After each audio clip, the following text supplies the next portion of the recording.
Along the rail lines of New Jersey, trains arrive and depart with mechanical precision. Doors open. Doors close. Announcements echo through empty platforms. But when the crowds disappear and the last train fades into the distance, some stations do not fall silent. Footsteps continue long after the platform is empty. Lights flicker above benches where no one sits. And from tunnels stretching into darkness, the sound of an approaching train is sometimes heard when no schedule lists one coming.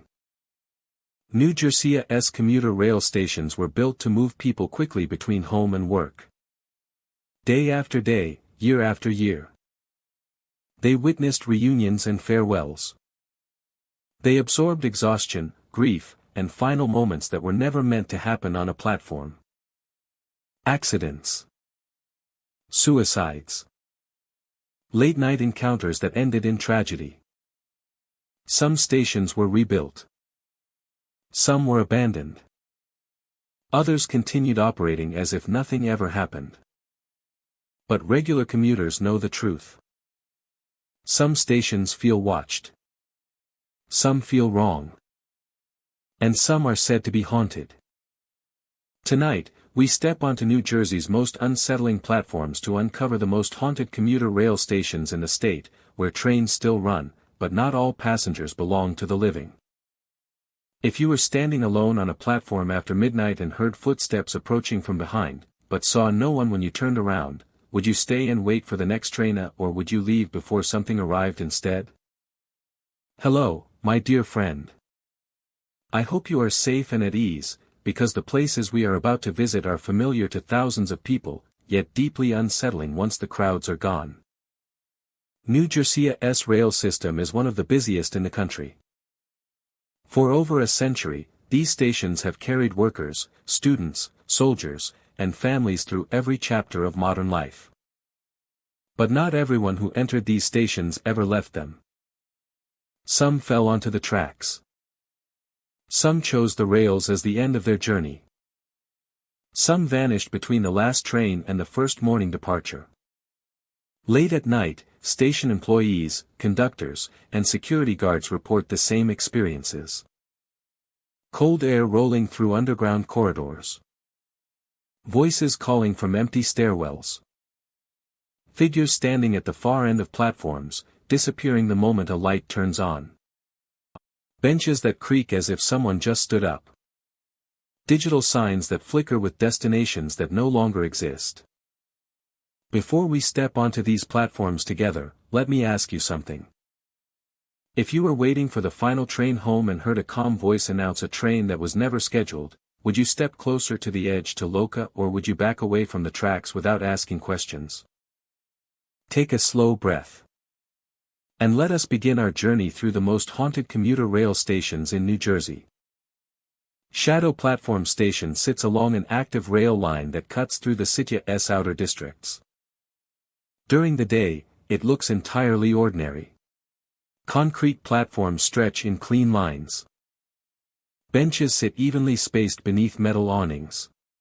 Trains arrive and depart on schedule, carrying commuters who barely glance at their surroundings. There is nothing about the station that suggests it deserves a second look. The last evening trains pass through, and the platform empties.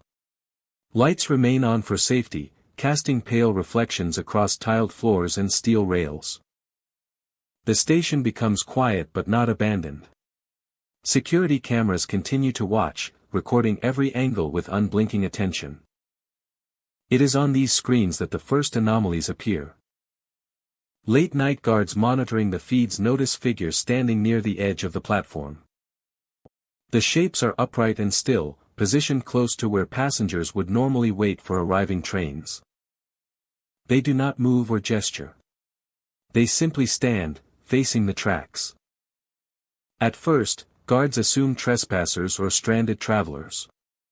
The figures look solid enough on camera, dark against the lighter concrete. Protocol requires immediate investigation. Guards leave the control room and head to the platform. By the time they arrive, the station is empty. No footsteps echo. No doors open. The platform lies exactly as it should, clean and undisturbed. Yet those who step onto it report a sudden drop in temperature. The air feels sharper, heavier, as if a cold front has passed through the space and lingered. Breath becomes visible for a moment, even when the night outside is mild. No one is found. The figures are gone. Low light conditions can distort camera images. Reflections can create shapes where none exist. These incidents were initially dismissed as equipment glitches. The figures always appeared near the platform edge. They never moved closer to exits or benches. They did not walk or turn. They appeared suddenly and vanished just as abruptly. The appearances often coincided with gaps in train schedules. Moments when the platform would normally be crowded if service were running. It was as if the figures arrived expecting something that never came. The figures appeared most often between midnight and the early morning hours. They remained visible for several seconds, sometimes longer, before disappearing when someone approached. No camera ever captured them moving. Those who encountered the cold firsthand described it differently than ordinary chill. It did not seep in gradually. It arrived all at once, concentrated near the tracks and fading as guards moved away. The sensation was not painful, but it was intense enough to raise goosebumps instantly. Station maintenance crews were called in to inspect ventilation systems. Temperature sensors showed brief drops that returned to normal within minutes. No mechanical fault was identified. Historical records offered quiet context.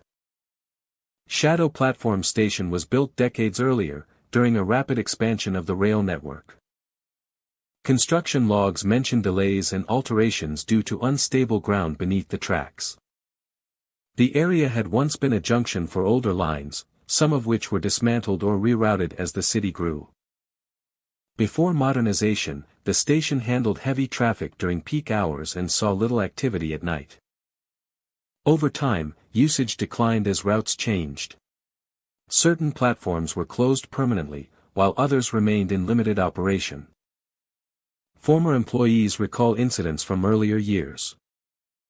Late-night conductors spoke of seeing silhouettes on empty platforms just before arrival, only to find no one there. These accounts were never officially recorded, dismissed as fatigue after long shifts. As camera technology improved, the station gained a new witness. Security footage from multiple angles confirmed that the figures were not reflections or digital artifacts. They cast faint shadows consistent with overhead lighting. Their outlines matched human proportions, yet lacked detail. No facial features could be seen. When guards reviewed the footage frame by frame, one detail stood out. The figures always appeared just inside the safety line near the track edge. Never beyond it. Never stepping forward. Some guards began to feel watched while standing alone on the platform at night. Not observed by eyes, but sensed. The feeling intensified near the edge, accompanied by the familiar cold. Despite the unease, no accidents or incidents followed these appearances. The figures did not interfere with equipment or personnel. They remained passive, present only in stillness. Psychologists consulted by transit authorities suggested pareidolia and expectation bias. Yet new staff with no prior knowledge reported the same experiences. One guard described watching the monitor as a figure appeared directly beneath a camera. The shape stood perfectly still for nearly a full minute. When the guard left the room, the figure vanished from the feed before he reached the platform. The cold was stronger than usual that night. Another reported that the air felt cold enough to dampen sound. Footsteps seemed quieter, as if absorbed by the platform itself. Local commuters remain largely unaware. During the day, Shadow Platform Station is just another stop. The night activity leaves no visible trace. Morning trains arrive to normal conditions. Those who work the night shift learn to accept the pattern. When the figures appear, they investigate, document, and move on. Some choose to wait a moment before approaching, watching the screen until the image fades on its own. There is an unspoken understanding among staff. The figures do not want interaction. They are not trespassers and not threats. They belong to a different rhythm of the station, one that emerges only when movement slows and expectation hangs in the air. The platform itself seems to remember waiting. At night, under artificial light and quiet tracks, the station becomes a place suspended between arrival and departure. The figures stand where travelers once gathered, facing rails that promise movement but deliver none. When guards arrive, the space empties again, leaving behind only cold air and unanswered questions. Shadow Platform Station continues to function as designed. Trains run. Passengers come and go. Cameras record without pause. But after midnight, when the platform should be empty and the city holds its breath, figures still appear at the edge, standing patiently, as if listening for a train that will never arrive, waiting in a place where time briefly forgets to move. Last Stop Junction sits at the far edge of the rail line, where tracks narrow and the city thins into silence.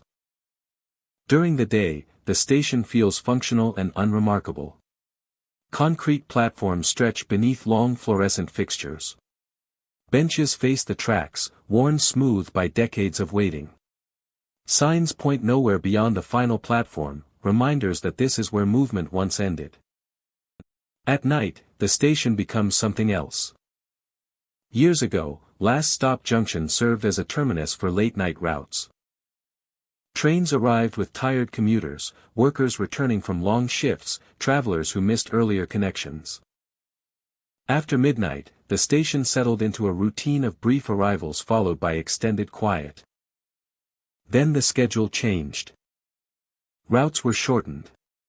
Service hours adjusted. The junction no longer received late-night trains, yet the infrastructure remained. Employees working overnight maintenance shifts report hearing announcements echo through the station when no systems are active. The speakers remain powered down. Control rooms show no signal. Yet faint voices drift across the platform, distorted and distant, as if carried through old wiring that remembers what it once did. The announcements are never clear. They resemble the cadence of arrivals and departures, the familiar rise and fall of public address speech without the clarity of words. Names blur. Numbers dissolve into static. The tone remains neutral and procedural, devoid of urgency or emotion. It happens most often in the early hours, when the station is empty and the city beyond has slowed to a crawl. Workers pause, listening. Some assume a nearby station is broadcasting accidentally, the sound traveling through tunnels and metal. Others suspect residual power cycling through unused equipment. These explanations fail to account for the timing. The announcements occur when the system has been silent for hours. They stop abruptly when someone approaches the speakers, as if awareness itself interrupts the signal. When employees check control panels, everything remains inactive. Security staff making rounds at night describe seeing a lone commuter seated on the far platform. The figure sits upright, hands folded, head slightly bowed, as though waiting for a train that never arrives. At first, the sight seems ordinary. A person lingering late. Guards approach to offer assistance, to remind them the station is closed. As distance closes, the figure vanishes. Not fading gradually, not moving away. One moment present, the next absent, leaving the bench empty and cold. No footsteps follow. No sound marks the departure. The bench shows no disturbance.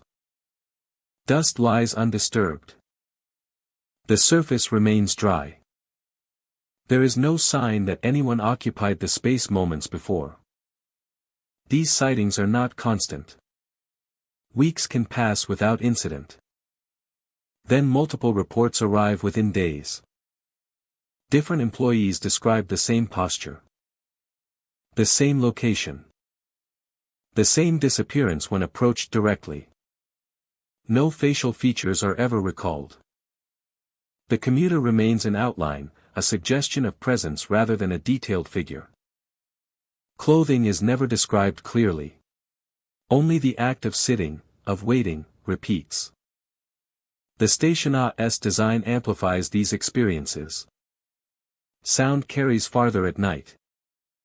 Empty platforms reflect footsteps and voices in unexpected ways. Fluorescent lights hum softly, filling silence with just enough noise to mask subtle changes. But the announcements cut through that hum. They arrive layered over silence, not produced by it. Employees describe the feeling that the station itself is speaking, replaying a routine embedded too deeply to erase. No major accident. No widely reported disappearance. An ending that repeated nightly, long after most of the city slept. For years, this was where journeys stopped. Commuters disembarked here knowing it was the final point. The last train left. The lights dimmed. The platform emptied slowly. Some nights, a single person remained, uncertain, watching the tracks long after the rails cooled. Employees speculate that the station never learned how to stop. The announcements mirror a schedule that no longer exists. The commuter reflects a routine interrupted, a presence shaped by repetition rather than event. Those who hear the announcements describe a strange familiarity. Even without understanding the words, the tone triggers memory. A sense of almost knowing where one should go. To stand. To prepare for movement that never arrives. The feeling fades once the sound stops, leaving behind mild disorientation rather than fear. Those who see the commuter experience something similar. There is no shock, no immediate alarm. Only recognition. The sense that the figure belongs there as naturally as the benches and signs. When the figure vanishes, the absence feels wrong in a way that lingers longer than the sight itself. Morning restores order. Daylight fills the station evenly. The hum of traffic replaces silence. Announcements return only when scheduled. Benches hold commuters again, living and impatient. Nothing suggests the quiet patterns that resume after midnight. Yet employees who work long shifts know when the station begins to change. The air feels heavier. Sound stretches. The last echoes of the city retreat. That is when the junction remembers its purpose. Announcements drift through silent speakers. A lone commuter sits and waits. Last stop junction remains open, functional, and unremarkable by day. It serves its role without complaint. But when night deepens and the rails rest unused, the station becomes something else. A place defined not by departure or arrival, but by waiting. And in that waiting, routines replay themselves softly. Voices speak where no sound should exist. A figure appears where no one should sit. Then everything disappears again, leaving the platform empty, the speakers silent, and the sense that the last stop was never meant to be the end, only a pause that forgot how to release those who arrived there too late. Iron Bridge Station sits beneath a massive overpass where concrete beams crisscross overhead and steel supports hum with constant vibration. From above, traffic never seems to stop. Tires hiss against pavement. Engines drone. The bridge carries weight and motion without pause, and everything beneath it feels shaped by that endless movement. The station was built to endure noise. Even so, the echo here is different. Sound does not simply bounce and fade. It lingers, stacking on itself, folding back in layers. A single announcement seems to repeat long after it ends. Footsteps ring out, then return again from somewhere deeper in the structure, altered slightly, as if remembered rather than reflected. Each step lands sharply on concrete, producing a clear echo that trails behind. Normally, the sound of many people masks individual movement. But during quieter hours, the effect becomes pronounced. One person walking alone can sound like several, their steps multiplied by the station's geometry. What unsettles people is what happens when they stop. The footsteps continue. People turn instinctively. The stairwell is empty. Those who pause longer hear another step, then another, as if the unseen walker is catching up. The sound never rushes. It never overtakes. It maintains distance, matching the rhythm that was set. Once movement resumes, the extra footsteps vanish immediately, replaced by the sound of Oni's own steps. Stop again, and the following sound returns, patient and precise. Many commuters learn to keep moving. The stairwells at Iron Bridge Station are long and narrow, boxed in by concrete walls that funnel sound downward. The overpass above presses low, creating the sensation of being enclosed even in open spaces. Light filters in unevenly, broken by beams and railings, leaving sections of shadow that never quite brighten. During peak hours, the station feels merely loud and crowded. The constant echo blends into the rush of daily transit. It is during off hours, early mornings and late nights, that the station reveals its other character. Passing trains thunder overhead and along adjacent tracks, shaking the air. Metal shrieks briefly as wheels curve through rails. The noise fills the station completely, overwhelming conversation and thought. Beneath that noise, something else can sometimes be heard. It does not rise above the sound of the trains. It slips beneath it, threading through the vibration like a second current. At first, it feels imagined, the brain searching for patterns in chaos. But those who focus carefully begin to notice consistency. The whispers follow movement just as the footsteps do. They drift behind commuters, just out of clear hearing, forming fragments that resemble speech without resolving into words. The tone is low and close, intimate rather than distant, as if someone is speaking near the ear but never quite directly. The whispers do not stop when trains pass. They soften, flattening into vibration, then return as the noise fades. They never interrupt. They adapt. Some commuters report recognizing the cadence of conversation, the rise and fall of voices speaking quietly. Others hear only breath and syllables without meaning. No one hears full sentences. Nothing is ever clear enough to respond to. The station seems to absorb sound and release it selectively. Maintenance workers know the effect well. They work in pairs when possible, not out of fear, but because being alone makes the echoes harder to ignore. Tools dropped on platforms produce layered clatter that sounds like movement from multiple directions. Voices bounce back in altered tones, making it difficult to tell who is speaking. No shadows move where none should. No shapes appear in reflections. The experience is entirely auditory, built from sound and the absence of sound. Historical records note that Iron Bridge Station was constructed in stages, expanded as the city grew. Engineers explain that these cavities create complex echo paths, allowing sound to loop and re-enter occupied areas after delays. This does not explain the precision. The following footsteps match pace too closely. The whispers respond too smoothly to movement. The station feels reactive rather than passive. Commuters who use the station daily often develop habits without realizing why. They avoid stopping on stairs. They keep music playing quietly in one ear, not loud enough to block announcements, just enough to blur the echoes. They move with purpose, minimizing pauses. Those who linger notice another detail. Time feels compressed here. Minutes spent waiting for a train seem longer than they should. Announcements feel closer together.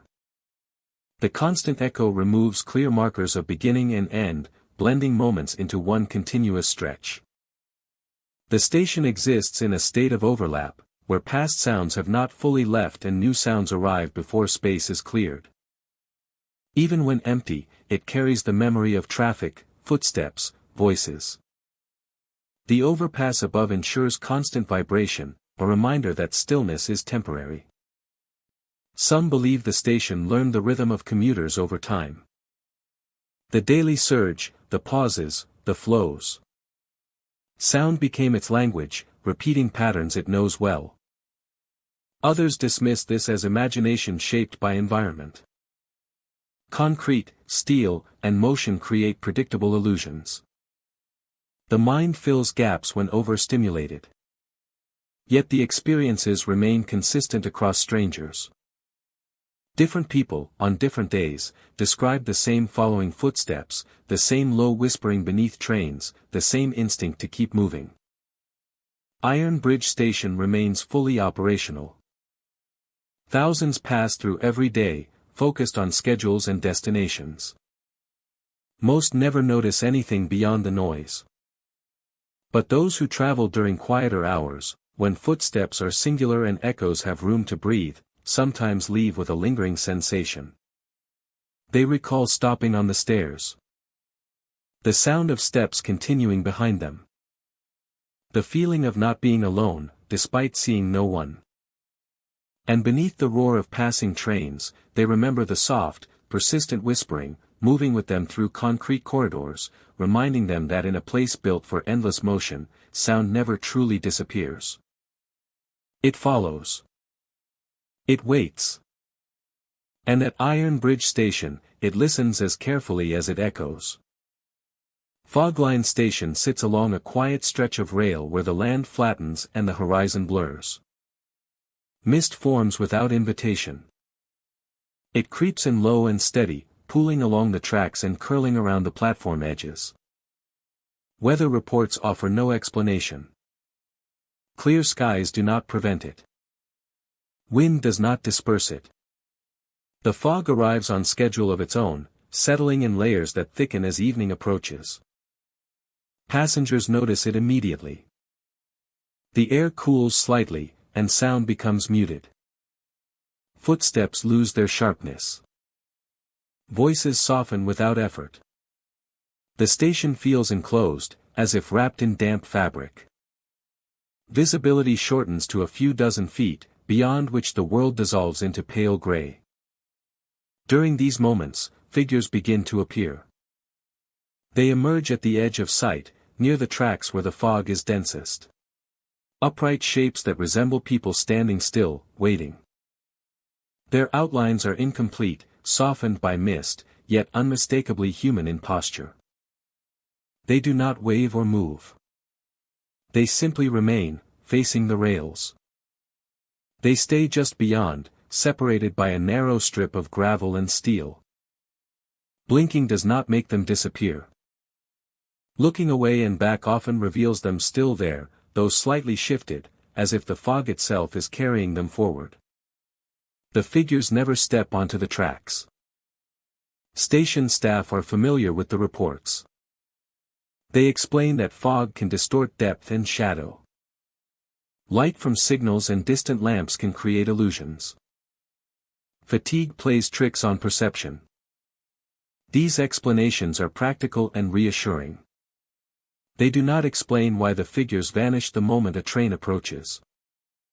As the distant hum grows louder and vibration reaches the platform, the fog reacts. It thins slightly, drawn toward the tracks by moving air. The figures begin to fade. Their outlines break apart, dissolving into streaks and patches of mist. By the time headlights cut through the fog, nothing remains. Passengers step closer to the edge, searching. There is no sign that anyone stood there moments before. The gravel lies undisturbed. The rails shine faintly with moisture. When the train arrives, the station feels ordinary again, though the fog often lingers. Those who board the train carry the memory with them. They look back through the windows as the platform recedes, half expecting to see shapes reforming in the mist. Most see nothing. A few report catching a final glimpse of a figure standing farther down the line, already fading. Historical records give Fogline Station a quiet significance. It was built near an older junction where rail lines once split toward different regions. In its early years, the station served as a transfer point, a place of waiting and decision. People arrived uncertain and left resolved, or did not leave at all. Trains ran late. Weather delayed departures. Travelers spent long hours on the platform, watching fog roll in from the low fields nearby. Accounts mention silhouettes seen through the mist, mistaken for arriving passengers, only to vanish when approached. As rail traffic increased and schedules tightened, these stories faded into local lore. At night, Fogline Station becomes especially quiet. The fog thickens, absorbing light from lamps and signals. The station clock ticks louder than expected. Every sound seems isolated, suspended in the damp air. Those who linger too long describe a growing unease. Not fear, exactly, but anticipation. A sense that something is about to happen, that the station is holding its breath. Then releases as the engineer's sound breaks the quiet. When the figures vanish, the anticipation dissolves. Maintenance crews working overnight have reported similar experiences. They hear footsteps where no one is present. They see shapes at the far end of the tracks that vanish when approached. Some describe the impression of being watched from within the fog, though nothing ever steps closer. Cameras installed around the station record only fog and passing trains. Reviewing footage reveals no figures, no anomalies. The phenomenon seems bound to direct observation, existing only in the moment and nowhere else. Rail engineers suggest that moving trains alter air pressure and temperature, disrupting the fog and anything formed within it. This explains the timing of the disappearances. Passengers who miss their train and wait for the next often report seeing the figures return after the platform grows quiet again. The fog thickens. The shapes reform. The cycle repeats, precise and consistent. Some begin to sense patterns. The figures appear where old track markers once stood. Near sections where lines were removed or redirected. Places that no longer lead anywhere. The station's past routes seem to echo in the fog, traced briefly by standing silhouettes. Those who grow curious and step down from the platform toward the tracks feel an immediate resistance. The air feels heavier. Movement feels slower. Instinct urges them back. Station rules forbid crossing the tracks, and no one challenges that rule here. As dawn approaches, the fog thins gradually. Sunlight filters through, breaking the mist into drifting strands. The figures do not appear in full daylight. The station returns to its routine pace.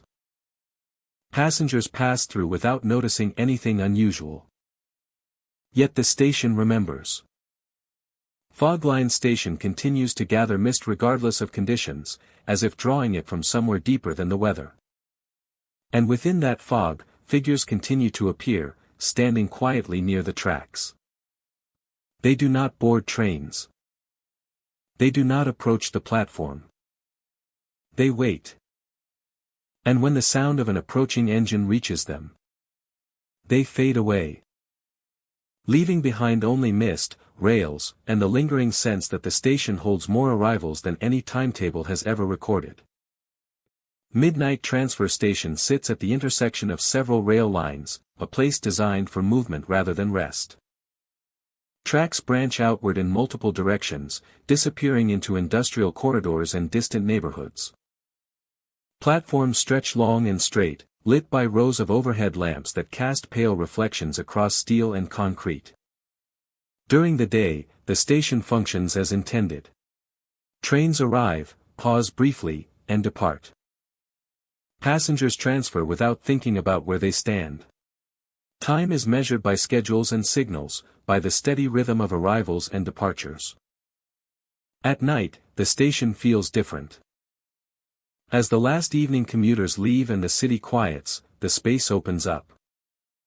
Sounds echo farther than expected. Footsteps linger in the air before fading.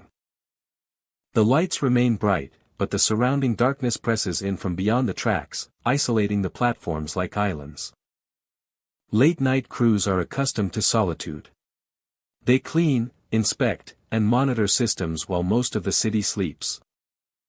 Yet many report the same sensation once the clock passes midnight. The station begins to feel slightly out of sync.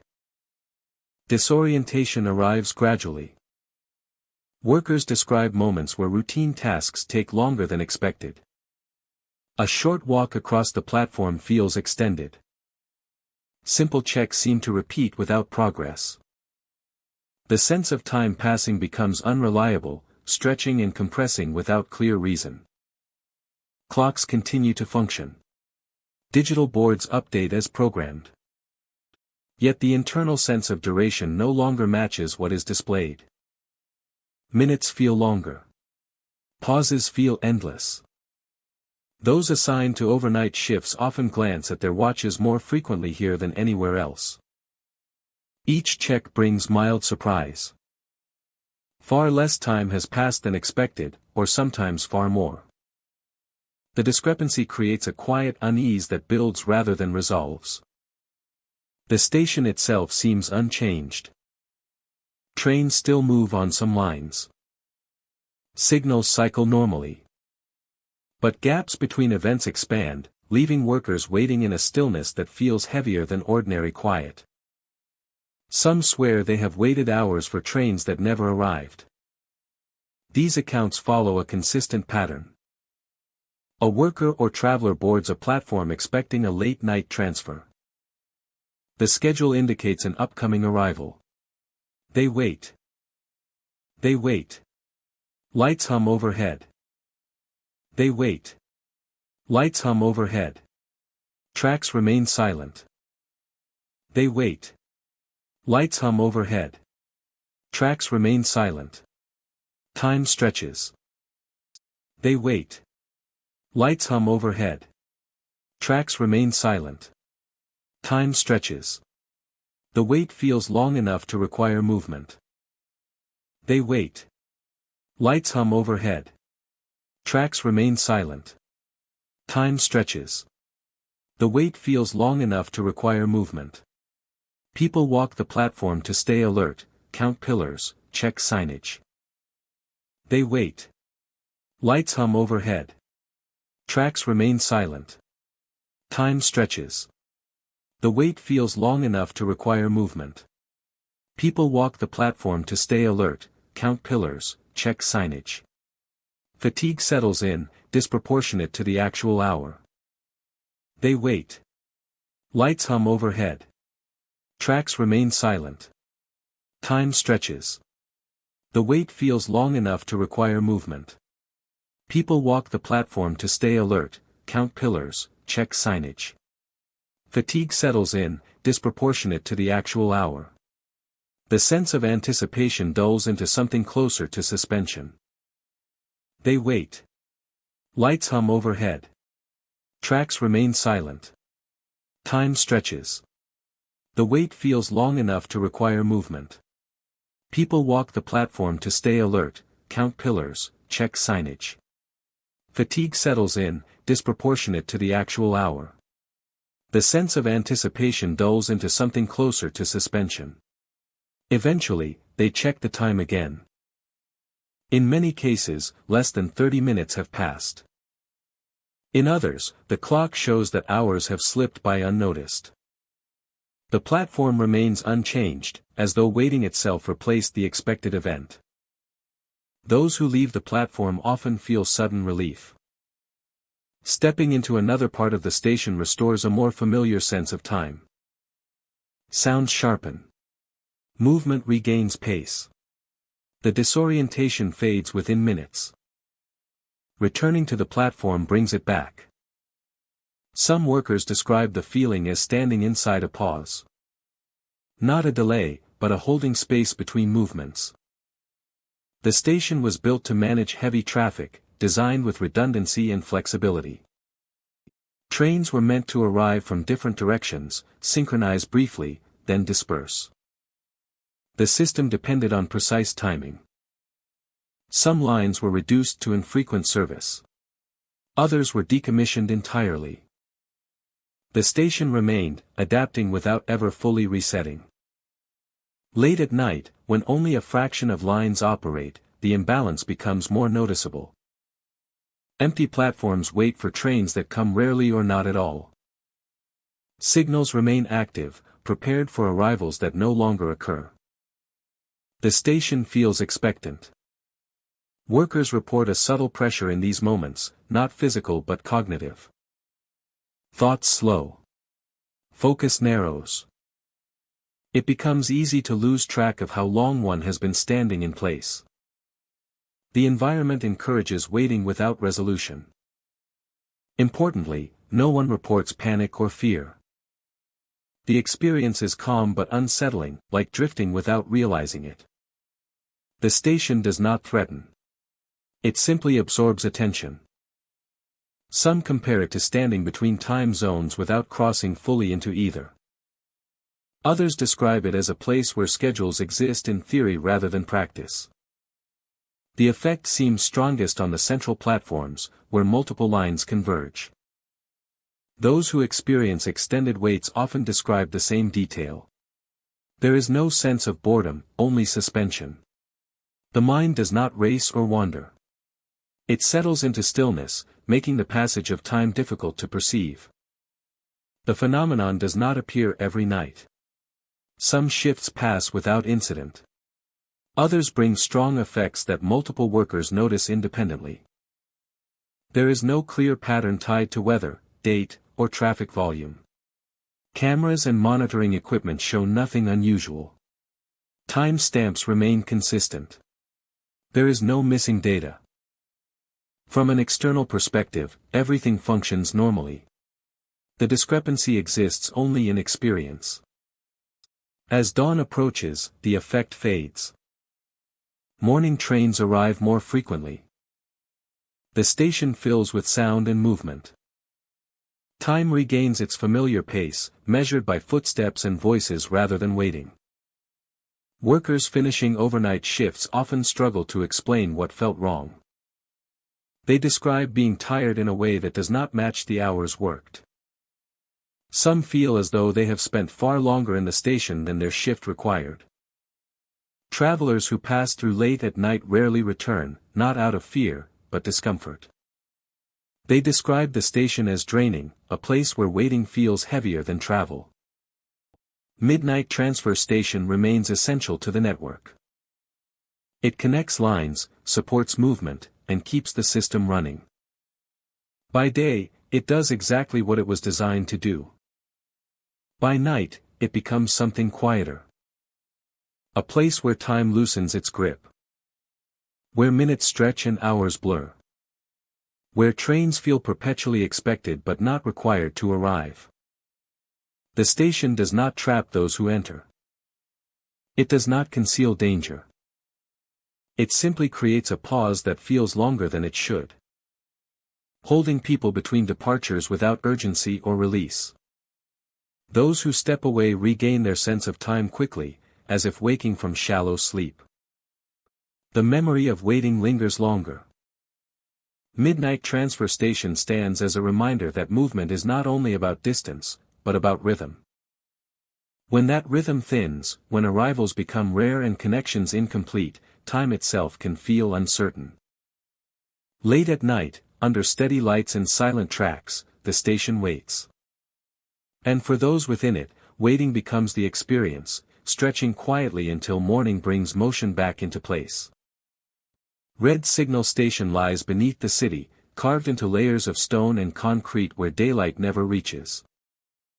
By design, it is utilitarian and efficient, a platform meant to move people through without pause.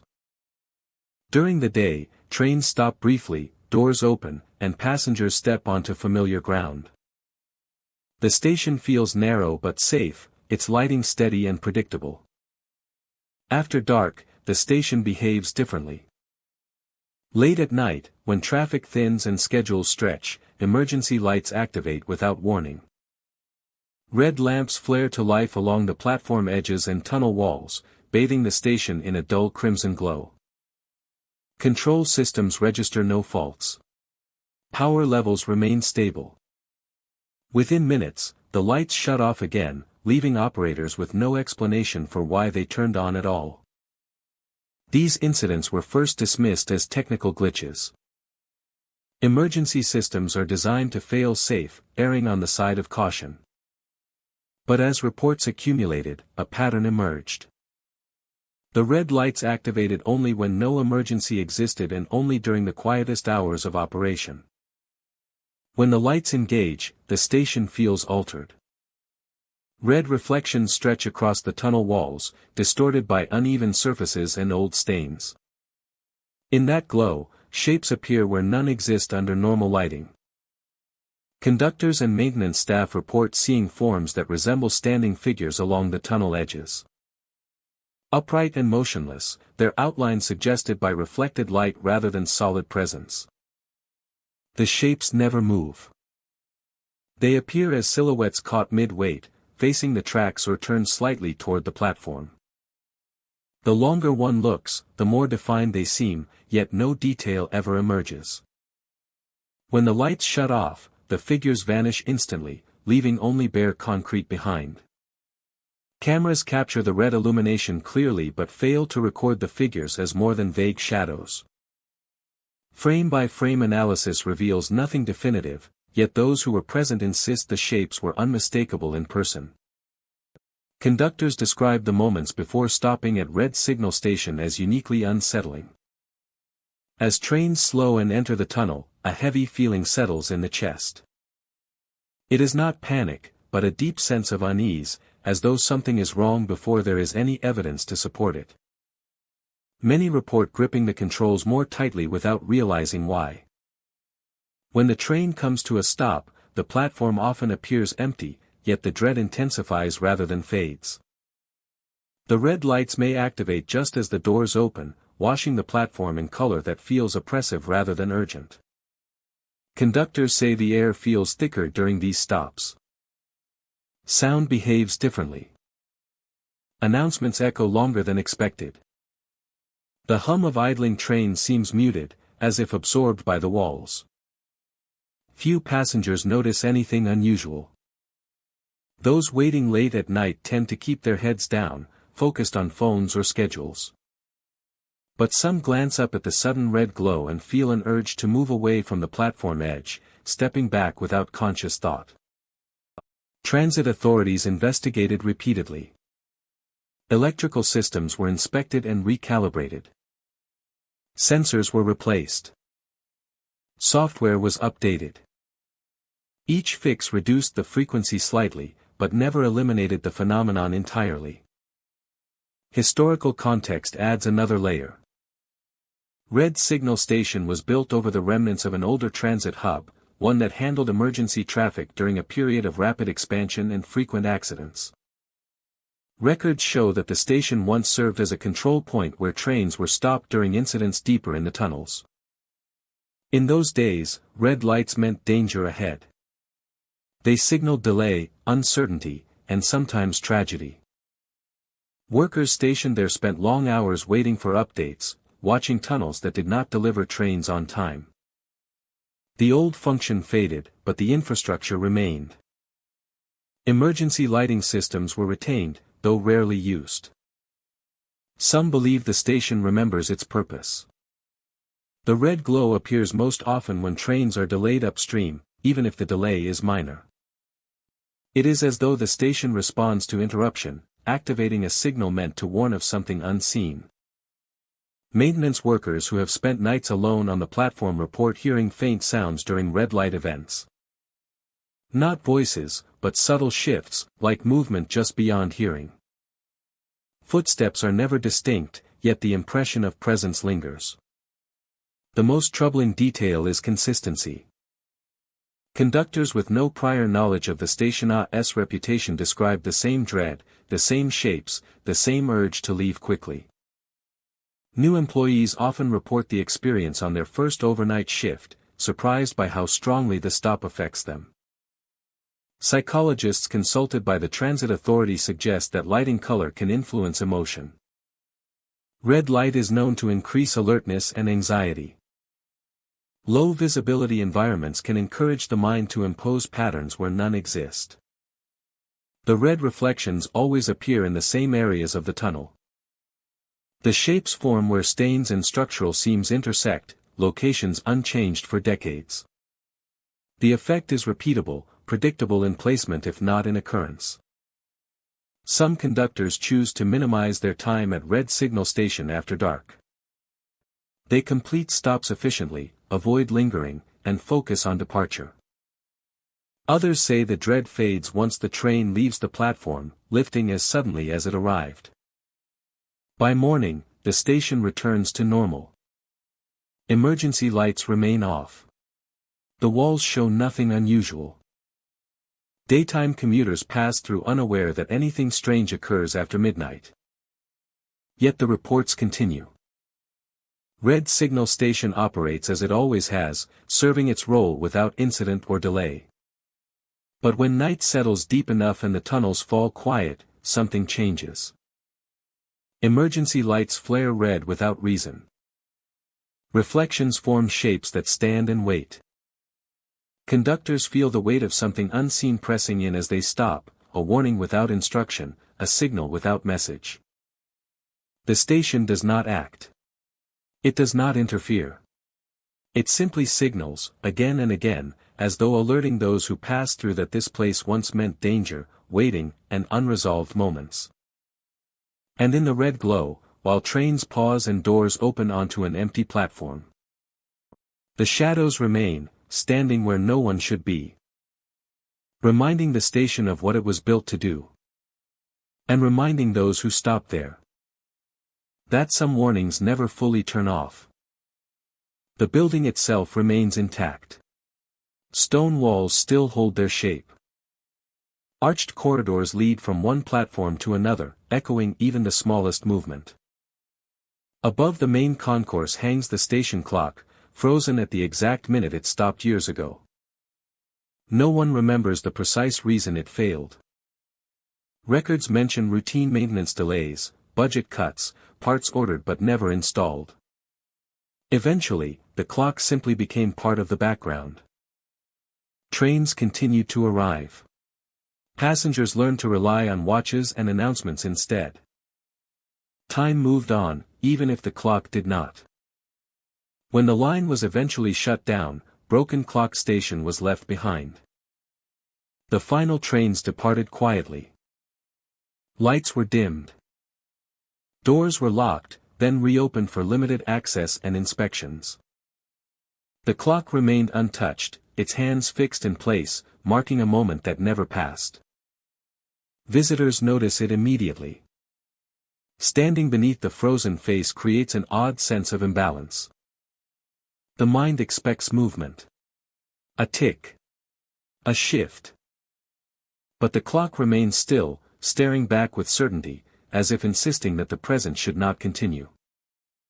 The corridors amplify that feeling. Sound travels unpredictably through the empty halls. Footsteps echo longer than expected. A single movement can fill the space with layered reflections, making it difficult to tell where one sound ends and another begins. Then there is the ticking. Visitors walking through the station report hearing it faintly at first. A soft, rhythmic sound, slow and measured, echoing from somewhere within the structure. It resembles the sound of a mechanical clock winding down, steady and patient. The source is never clear. The ticking seems to follow rather than lead. It grows more noticeable when people stop walking, as if silence allows it to surface. When movement resumes, the sound fades, only to return moments later from a different direction. Some hear it above them. Others hear it deep within the corridors, carried through walls and arches. The rhythm remains consistent, never speeding up, never slowing down, marking time that the visible clock refuses to acknowledge. Caretakers have searched for explanations. They check old wiring. Empty offices. Storage rooms filled with dust and abandoned equipment. No functioning clocks remain in the station. No machinery should produce such a sound. Audio recordings capture the ticking faintly, but never clearly enough to isolate. The sound appears layered beneath ambient noise. Present but elusive, like something remembered rather than heard. The effect on visitors is immediate and physical. Many describe a tightening in the chest. A rising urgency without clear reason. The longer they remain inside, the stronger the sensation becomes. Thoughts shift from curiosity to exit planning. People feel compelled to leave quickly, as if staying too long might mean missing something important elsewhere. The urge does not feel like fear. It feels like pressure. A sense that time is misaligned. And that remaining in the space increases the imbalance. Some visitors glance repeatedly at their watches, reassured by the movement of seconds on their own devices. Others report that their watches feel unreliable. Seconds seem to pass too quickly, or not quickly enough. Phones display correct time, yet the sensation of delay or acceleration persists, independent of numbers. The station's history offers quiet context. For decades, broken clock stations served as a major transfer point. Delays were common. Passengers waited beneath the clock for announcements that arrived late or not at all. The sound of ticking once defined the space, a constant reminder of schedules and connections. When the clock stopped, it disrupted more than routine. People missed trains. Arguments followed. Staff posted handwritten notices explaining delays. Over time, the absence of ticking became normal, but the expectation remained. Some believe the station never adjusted. The ticking heard now may be a residual pattern, an echo of repetition embedded into the structure. A subconscious response to a space that no longer offers resolution. The station suggests movement but provides none. It marks time without allowing it to progress. Visitors who ignore the urge describe discomfort increasing steadily. The ticking grows louder. Corridors feel longer. Exits appear farther away than expected. Thoughts narrow, focused solely on escape. Those who leave quickly report immediate relief. The moment they step outside, the pressure lifts. Breathing returns to normal. The ticking vanishes entirely. Looking back at the station, nothing appears unusual. The clock still does not move. They limit time spent inside. Tasks are completed efficiently. No one lingers beneath the clock longer than necessary. Conversations naturally drift toward the exit, as if guided by an unspoken agreement. The station does not feel hostile. It feels insistent. As though it demands acknowledgement that something ended without closure. The clock stopped, but the expectation of motion did not. The space remains suspended between departure and abandonment. Sunlight filters through high windows, reducing the weight of shadow. The ticking is reported less often during daylight hours, though some claim it never disappears completely, only recedes beyond easy hearing. At dusk, it returns more clearly. Shadows lengthen. Sound stretches. The frozen clock face darkens against the ceiling, its unmoving hands more noticeable in fading light. Broken clock station remains standing, preserved by neglect rather than intention. Visitors continue to arrive, drawn by curiosity and history. Most do not stay long. Those who do leave with the same description, even if they never heard the ticking consciously. The station feels wrong. Time feels close, but unreachable. As night settles fully, the corridors empty again. The clock remains fixed. The ticking echoes softly through the halls. Marking moments that do not advance, urging anyone who enters to move on before they become part of the waiting themselves. Tunnel mouth station sits where daylight ends and darkness begins, pressed against the open throat of a long rail tunnel that disappears deep beneath the hills. The platform is narrow and functional, built for efficiency rather than comfort. Concrete walls rise on either side, stained by moisture and age. At the far end, the tunnel opens wide, a black curve swallowing light, sound, and depth. Cold air rushes outward constantly. Even on warm days, a steady stream of chilled wind pours from the tunnel mouth, flowing across the platform and down the stairways. It is not gusty or erratic. It is continuous, as if the tunnel itself is breathing. Engineers explain the airflow as pressure balance, temperature difference, and depth. Long tunnels hold cold. Air moves naturally. The explanation is correct, but incomplete. The cold does not fade. It presses outward hour after hour, day after day, never weakening. Standing near the tunnel feels like standing beside an open door that no one ever closes. The air carries a faint mineral scent, damp and metallic, layered with something older that does not belong to the station above. When trains run, the cold intensifies briefly, then settles back into its steady rhythm. When trains stop entirely, late at night or during maintenance closures, the airflow remains unchanged. That is when the voices are heard. They begin faintly, easily mistaken for echoes or mechanical noise. A low call rises from deep within the tunnel, stretched thin by distance. The sound comes again, clearer this time, carried forward on the cold air. The tone varies. Sometimes it is urgent. Sometimes calm. Always unmistakably human in rhythm, though words cannot be clearly identified. The voices do not align with schedules. They are heard when no trains are running, when the tunnel should be empty and sealed. Maintenance crews confirm there is no activity inside. Sensors show no movement.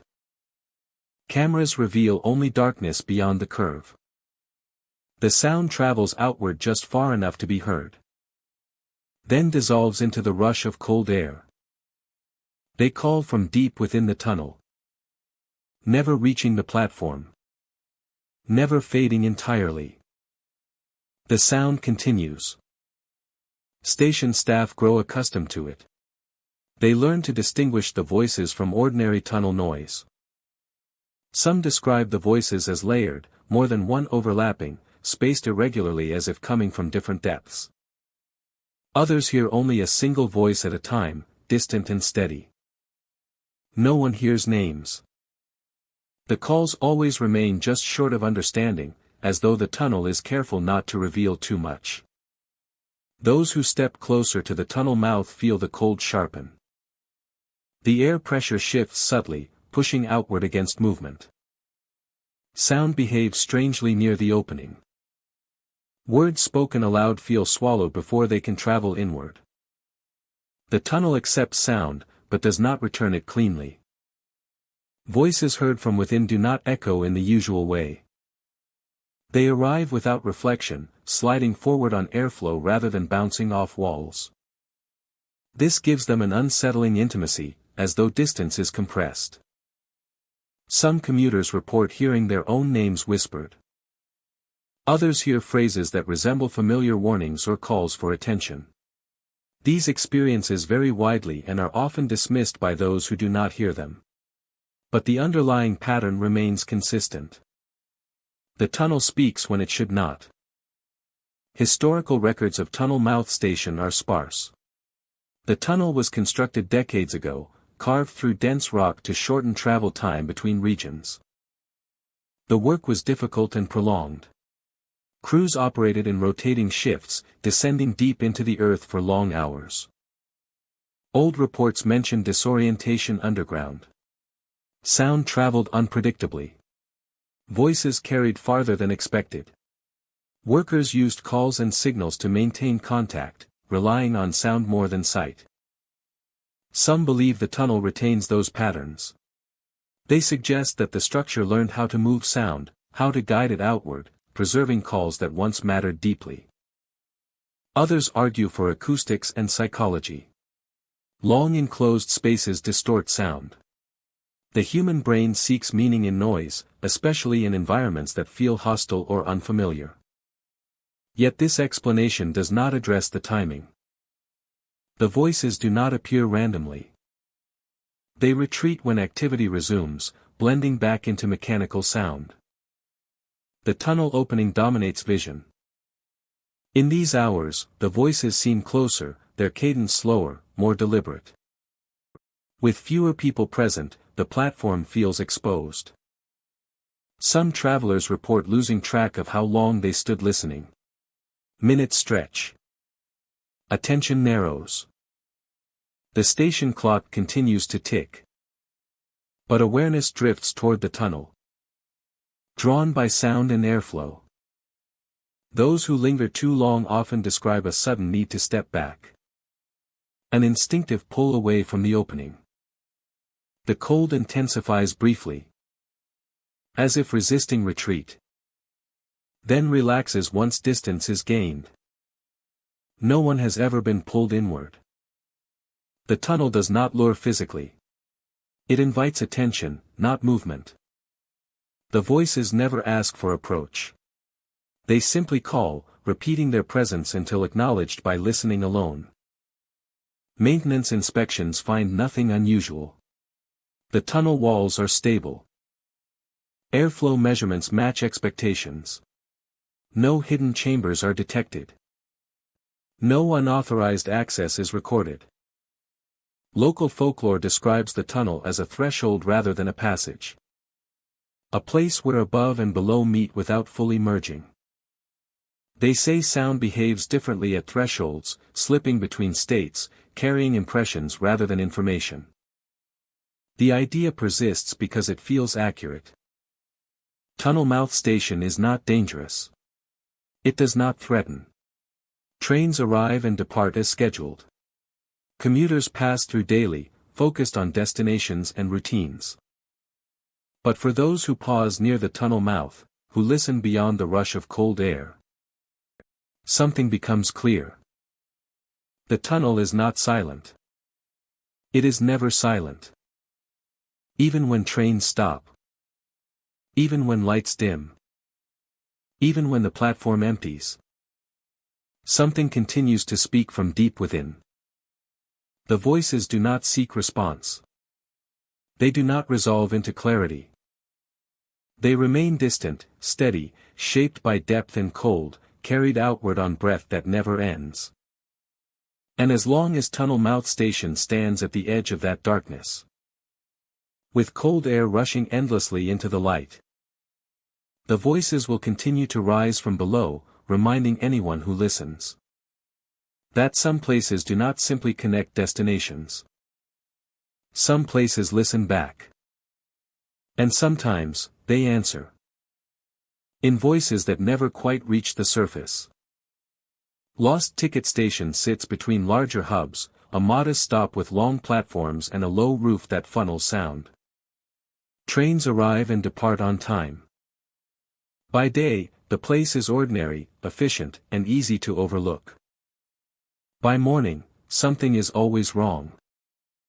The tickets appear overnight. They lie scattered across the platform as if spilled from invisible hands. A few collect at the base of signs where wind would never carry them. Others cluster along the yellow line. Some rest near benches. They are paper tickets, thin and worn, their edges soft with age. Employees clean them every dawn. Brooms sweep the platform. Bins are emptied. Lost items are logged. The tickets are gathered and discarded, counted out of habit rather than necessity. By the next morning, the tickets are back. They return in new arrangements, never in the same pattern twice. Some appear folded carefully. Others are torn in half. A few are pressed flat against damp concrete, as if stepped on by feet that left no prints.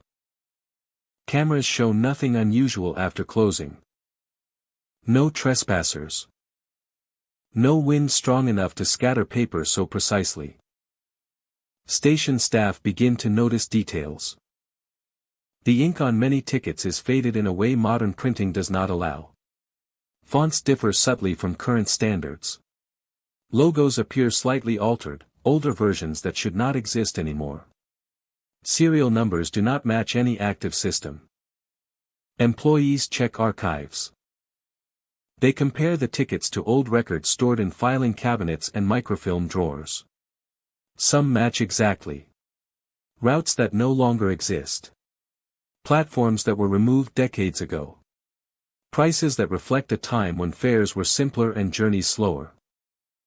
The tickets do not look weathered enough to have survived outdoors for years, yet they carry the wear of handling, of pockets and hands and repeated use. Passengers begin to notice. Early commuters spot tickets underfoot and assume someone dropped them.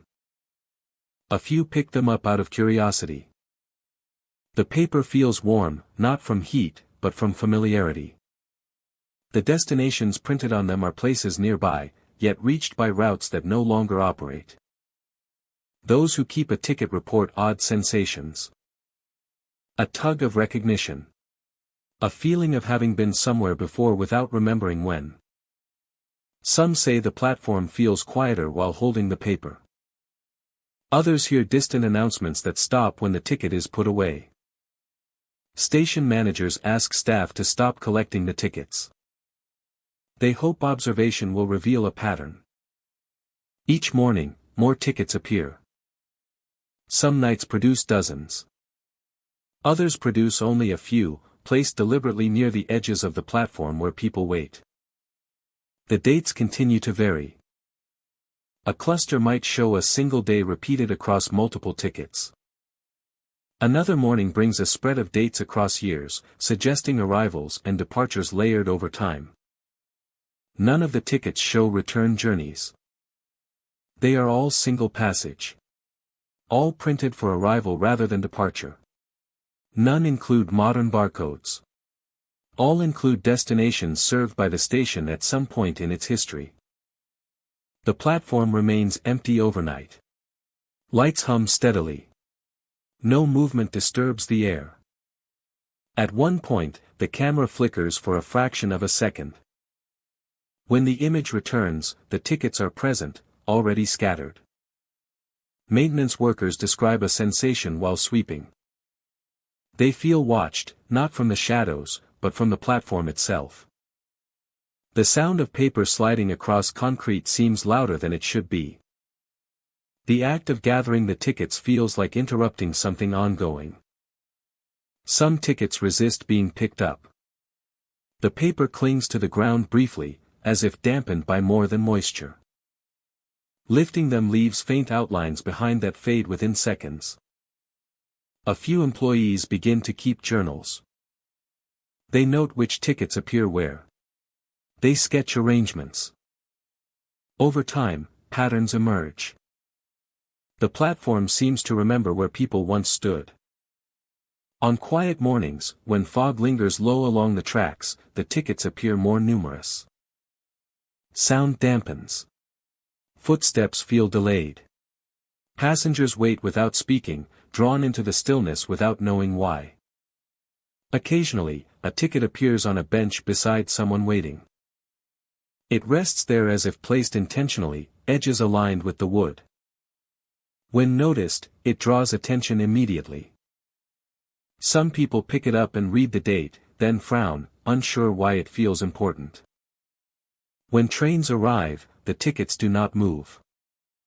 They do not flutter or slide. They remain exactly where they are until collected later, as if unaffected by the rush of air and noise. Historians suggest a theory. Lost Ticket Station once processed thousands of paper tickets daily.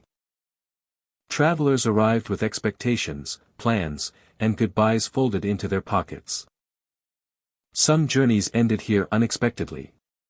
Others were delayed, redirected, or abandoned. The platform absorbed those moments, the paper remnants of decisions and arrivals pressed into its routine. The station is a place of arrival without closure. Tickets appear because arrivals continue. Not in bodies, but in intent. The paper records a decision to come, a journey completed, even if time moved on. Employees notice that the tickets never appear during major service disruptions. When schedules break, the platform remains clean. The tickets return only when trains run smoothly, when arrival is certain. By midday, the tickets are gone. Collected, catalogued, or quietly removed. The platform resumes its ordinary rhythm. Passengers move through without incident. Announcements echo and fade. By night, the station empties. Lights dim. Doors lock. The platform waits. And by morning, lost ticket station remembers again. Discarded tickets scatter across the concrete, bearing dates from another time, arrivals recorded without passengers attached. Employees sweep them up, knowing they will return. Passengers step around them, sensing something unfinished. The station continues to function, efficient and calm, while beneath its routine, it keeps count of every arrival it has ever accepted, one paper ticket at a time. Platform 13 station is a place defined as much by what is missing as by what remains. During renovations decades ago, planners adjusted the numbering of platforms to improve flow and clarity. Signs were replaced. Maps were updated. The sequence moved cleanly from 12 to 14, leaving no visible trace of the number in between. Officially, there is no Platform 13. Commuters accept this without much thought. Numbering systems skip for many reasons, and the station operates smoothly. Trains arrive and depart on schedule. Announcements remain clear. Nothing appears out of place in the daylight rush of movement and routine. Yet some travelers notice something they cannot easily explain. It begins as a fleeting impression while waiting for a train or passing through the station at speed. Beyond the visible platforms, where walls and service corridors should end the line of sight, there appears to be another space. A shadowed platform, set back slightly, aligned as if it belongs in the sequence but does not appear on any map. The sight lasts only a moment. Those who glimpse it often doubt themselves immediately. The station is busy. Light shifts constantly. Trains create reflections and motion that distort perception. Most dismiss the impression and move on. Others see it again. Reports describe a platform that feels incomplete, darker than the others, lacking clear signage. The edges are difficult to define. It appears solid enough to exist, yet strangely removed from the rest of the station. No passengers stand there. No lights brighten its surface fully. The most consistent detail is its position. It appears exactly where Platform 13 would be expected to be. Train operators add another layer to the story. Some report that trains slow slightly when passing a certain section of track, despite no signal change or scheduled stop. The slowdown happens in the same stretch where commuters report seeing the shadowed platform. Instruments show no fault. Systems report normal operation. From inside the train, the effect is barely noticeable. A gentle change in momentum. A pause that feels longer than usual between stations. Passengers glance up, expecting an announcement that never comes. Those seated near windows sometimes catch sight of movement outside. They describe a darker space slipping past, wider than a maintenance corridor, shaped like a platform but without detail. By the time attention sharpens, it is gone, replaced by familiar tunnel or wall. The train continues as if nothing occurred. Importantly, no doors open. No announcements are made. Station staff are aware of the rumors but find nothing concrete. Architectural plans show no hidden platform. Renovation records confirm the numbering change was cosmetic, not structural. There is no space allocated for an additional platform in the current design. Despite this, reports persist. They come from experienced commuters, operators, and maintenance workers who know the station well. The descriptions remain remarkably consistent, even when accounts are shared years apart. Those who claim to see the platform often describe a feeling rather than a clear image. When the station quiets and movement thins, perception sharpens. Lights feel harsher against shadow. Sound travels farther. In these conditions, the shadowed platform appears more distinctly, lingering at the edge of vision rather than vanishing immediately. Some describe seeing structural details. A railing. A bench. A sign with no readable text. These details never appear the same way twice. The platform remains undefined, resisting clarity. There are no reports of anyone accessing it. No one has stepped onto platform 13. No doors have opened to it.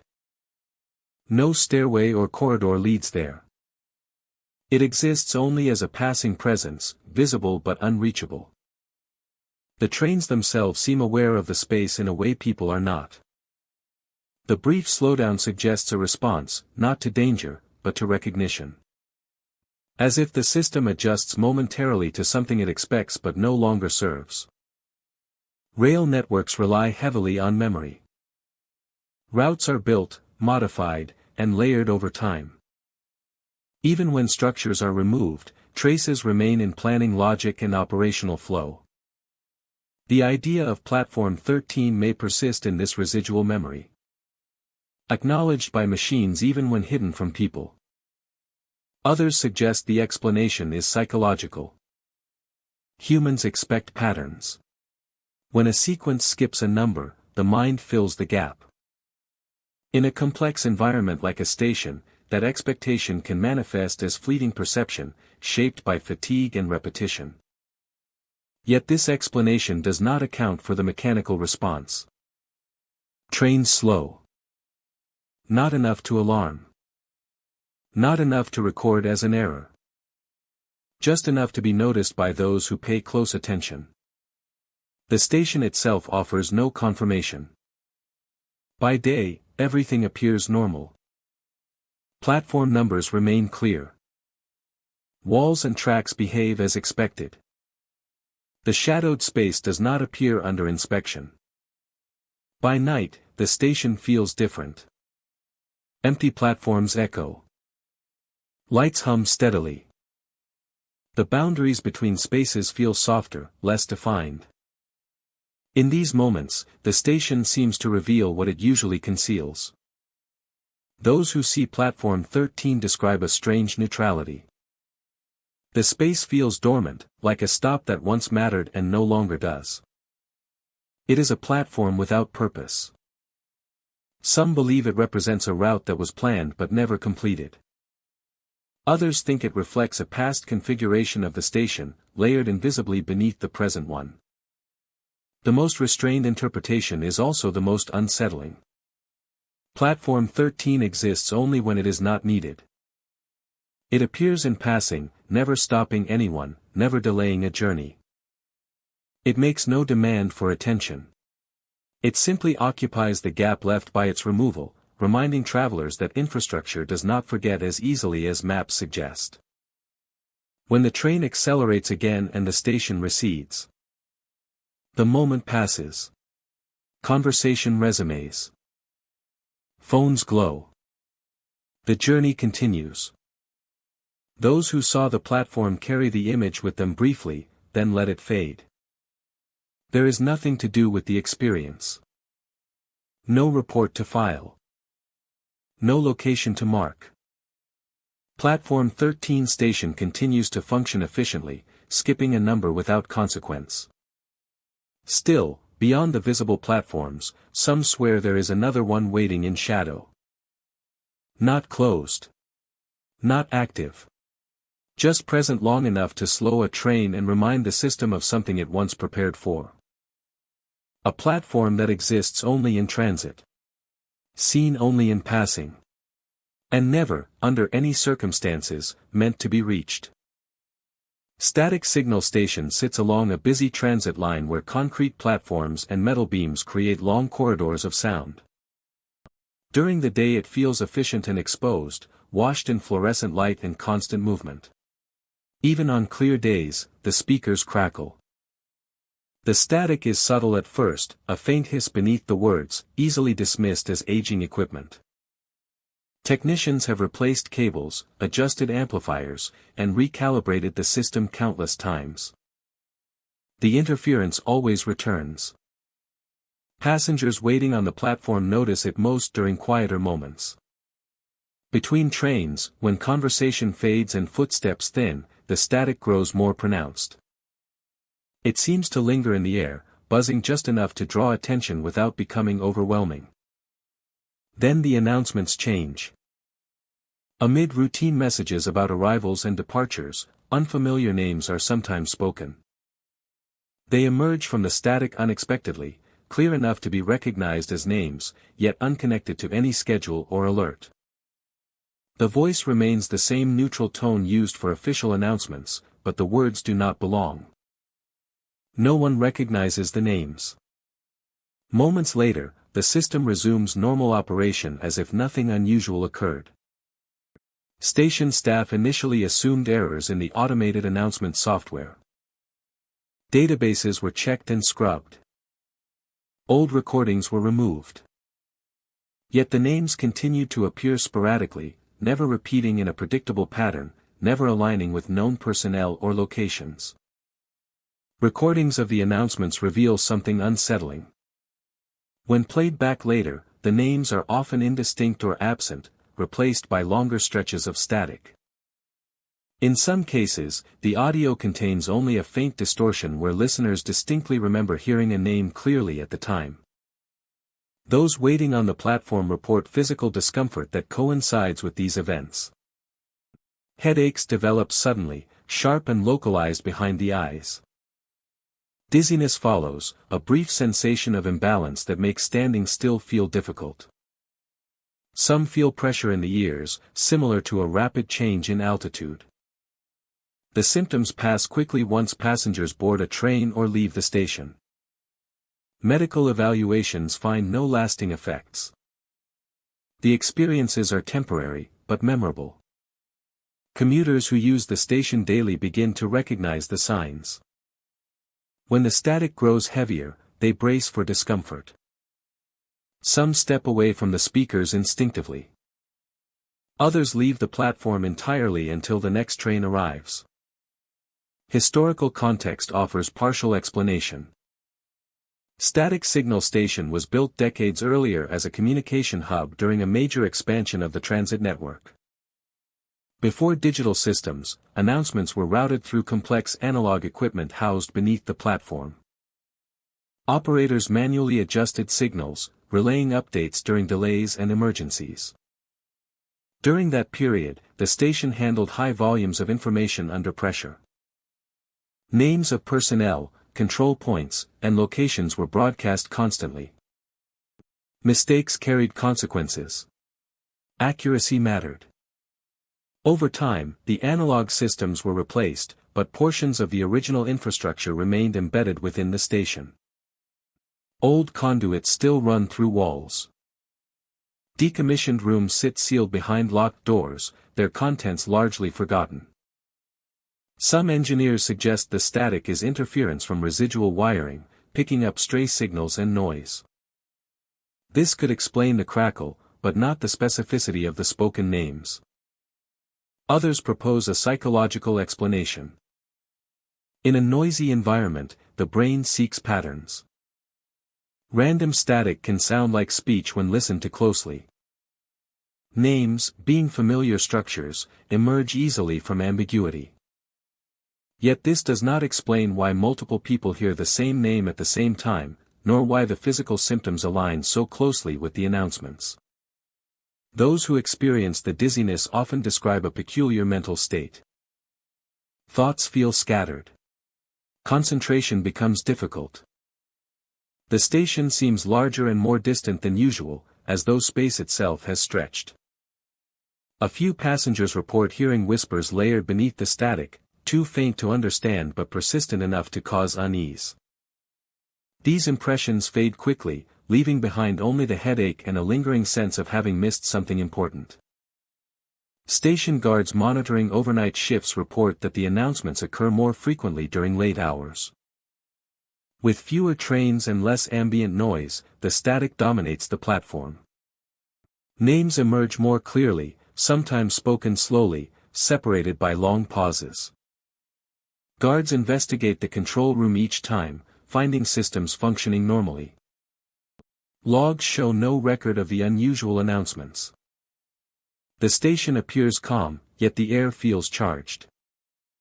One guard described standing alone on the platform when a name echoed through the speakers, followed by silence so complete it felt heavy. Moments later, a wave of dizziness forced him to sit down. The feeling passed once the next train arrived. Despite the discomfort, there is no sense of threat associated with the station. The names are spoken without urgency or emotion. They exist as statements, detached and unresolved. Passengers often describe a strange sadness accompanying the symptoms. Not fear, but a quiet melancholy that settles briefly before lifting. It feels personal, yet unrelated to any memory they can identify. Transit authorities continue to monitor the situation. Additional shielding has been installed. Software updates are frequent. None have fully resolved the issue. By day, static signal station remains ordinary. Commuters pass through unaware of the stories that circulate quietly among regulars. The static persists, but it blends into the background of daily movement. At night, when the platform empties and sound becomes sparse, the station reveals its other rhythm. Announcements crackle through clear air. Names surface from interference and disappear again. Heads ache. Balance falters. The station does not linger on these moments. Yet those who experience it rarely forget the feeling. The sense that the station is trying to communicate through noise, reaching for recognition without context. Static signal station continues to serve its purpose, carrying people toward destinations with practiced efficiency. But beneath the familiar announcements and schedules, another signal persists. It crackles through the speakers, speaks names no one knows, and leaves behind the quiet certainty that some messages were never meant to be heard clearly, only felt, briefly, before dissolving back into static. Hollow Bench Station lies along a quiet stretch of track where trains slow instinctively, even when schedules no longer require a stop. The platform is narrow and clean, bordered by old lamps that cast soft light without warmth. Wind moves freely through the open space, carrying the cold of winter without obstruction. Most of the station feels exactly as it should, empty, exposed, and still. Except for one bench. It sits slightly apart from the others, positioned beneath a lamp that never flickers. The bench looks ordinary at a glance. Worn wood slats. A simple metal frame. Nothing to distinguish it from the rest of the platform. Yet anyone who sits there notices the difference immediately. Even in the deepest winter, when frost coats the rails and breath turns white in the air, the bench feels warm. Not heated in any obvious way. Not hot enough to startle. Just gently warm, as if it has absorbed the presence of someone who stood up only moments before. Station staff noticed it first. Maintenance workers clearing snow found that the bench never accumulated ice the way others did. Inspections revealed no wiring, no heating elements, no reason for the temperature difference. The warmth remained constant. Travelers who sat there described it as comforting at first. A place where the cold seemed to soften. Some chose it intentionally after hearing quiet rumors passed between commuters. Others avoided it entirely. The station is often empty late at night. Trains pass through without stopping. The lamps hum softly. Sound travels far in the open space, making footsteps feel louder than they should.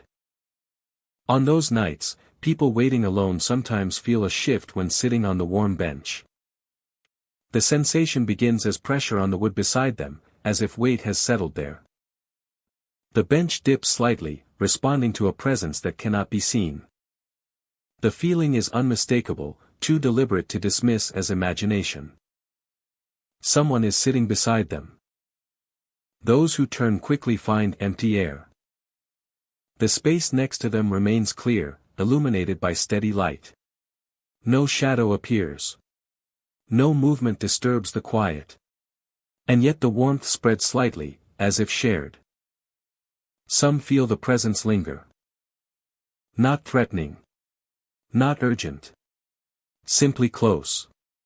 The sensation carries the familiarity of sitting next to another person during a long wait, aware of their proximity without needing to acknowledge it. Breathing changes.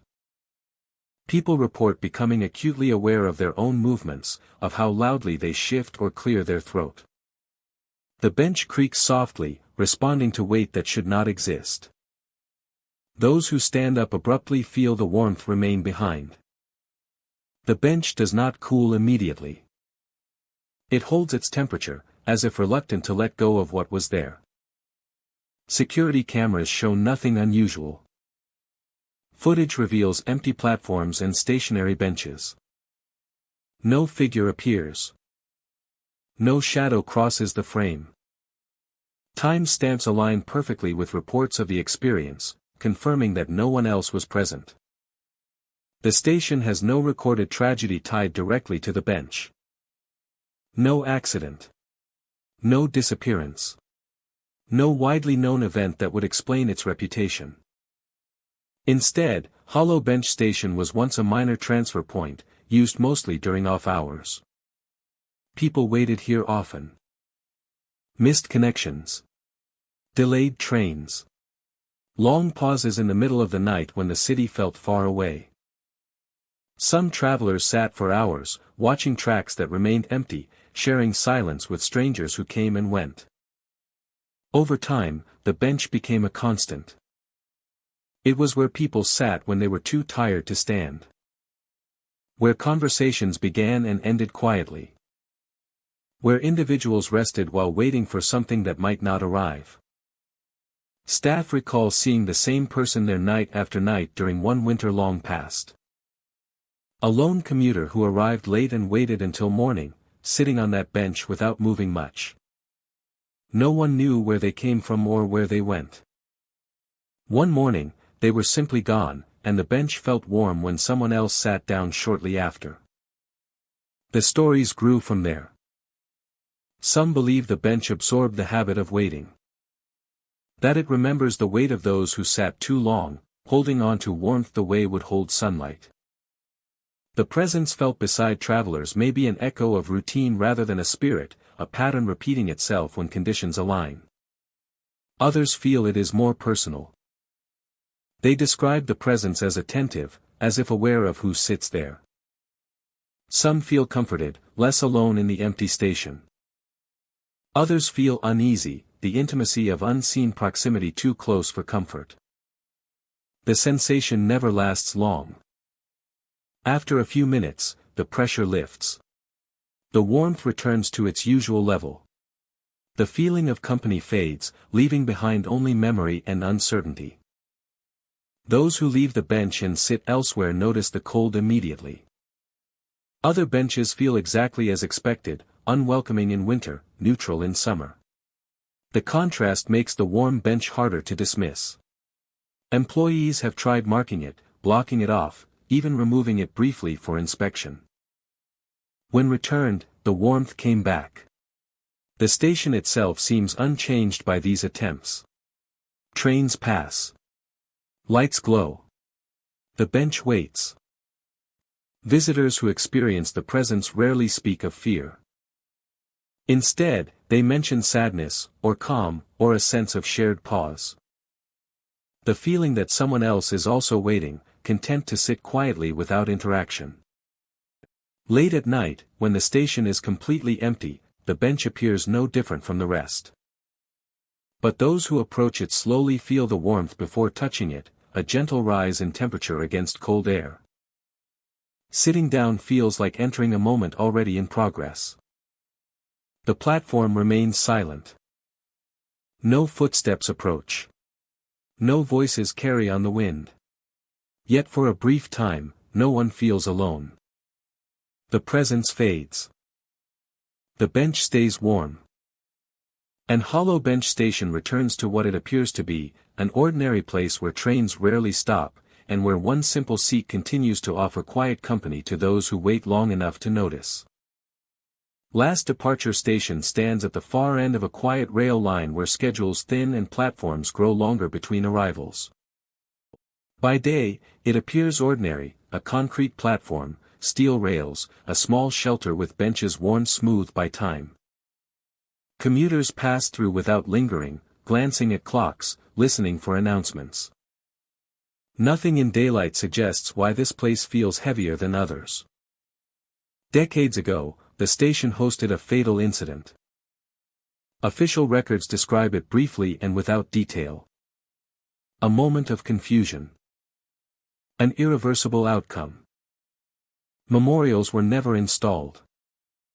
Repairs were made. Service resumed. Time moved on. The station remained. As evening settles, the atmosphere changes.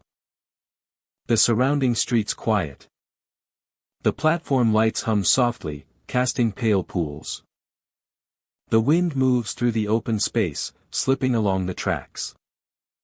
Carrying a faint, familiar scent. Metal and oil. It is the smell of rail work, of machines and motion, not unpleasant but persistent. At last departure station, it arrives with the wind, even when no trains have passed for hours. The scent gathers briefly, then thins, then returns again, as if following a pattern no one can see. Late at night, when the last scheduled train has gone and the station should be empty, sound begins to behave strangely. A low rumble forms in the distance. At first, it is subtle, easy to mistake for traffic or thunder far away. The sound sharpens into something unmistakable. The rhythmic clatter of wheels on rail. The rising whine of metal under strain. The approaching presence of a train. The platform vibrates faintly. The air seems to compress. Wind shifts direction, carrying the metallic scent more strongly. The sound grows closer, echoing along the tracks exactly as a real train would. But no lights appear. The far end of the line remains dark. Signals do not change. The rails gleam faintly under the station lights, empty and still. The sound continues, approaching at a steady pace, filling the station with expectation. Those who hear it often stand instinctively, gathering belongings, preparing to board. Then the sound passes through. The clatter rushes by without visible motion, surging along the platform and into the darkness beyond. Wind follows in its wake, strong and cold, pushing against clothing and skin. The scent of oil and hot metal peaks sharply, then fades as the sound recedes. Within seconds, silence returns. No train ever arrives. No announcements follow. No lights move along the tracks. The station remains unchanged, as though nothing occurred at all. Only those who heard the sound are left unsettled, their sense of timing disrupted. Station staff acknowledge the phenomenon quietly. They know the nights when it is more likely, though no schedule predicts it accurately.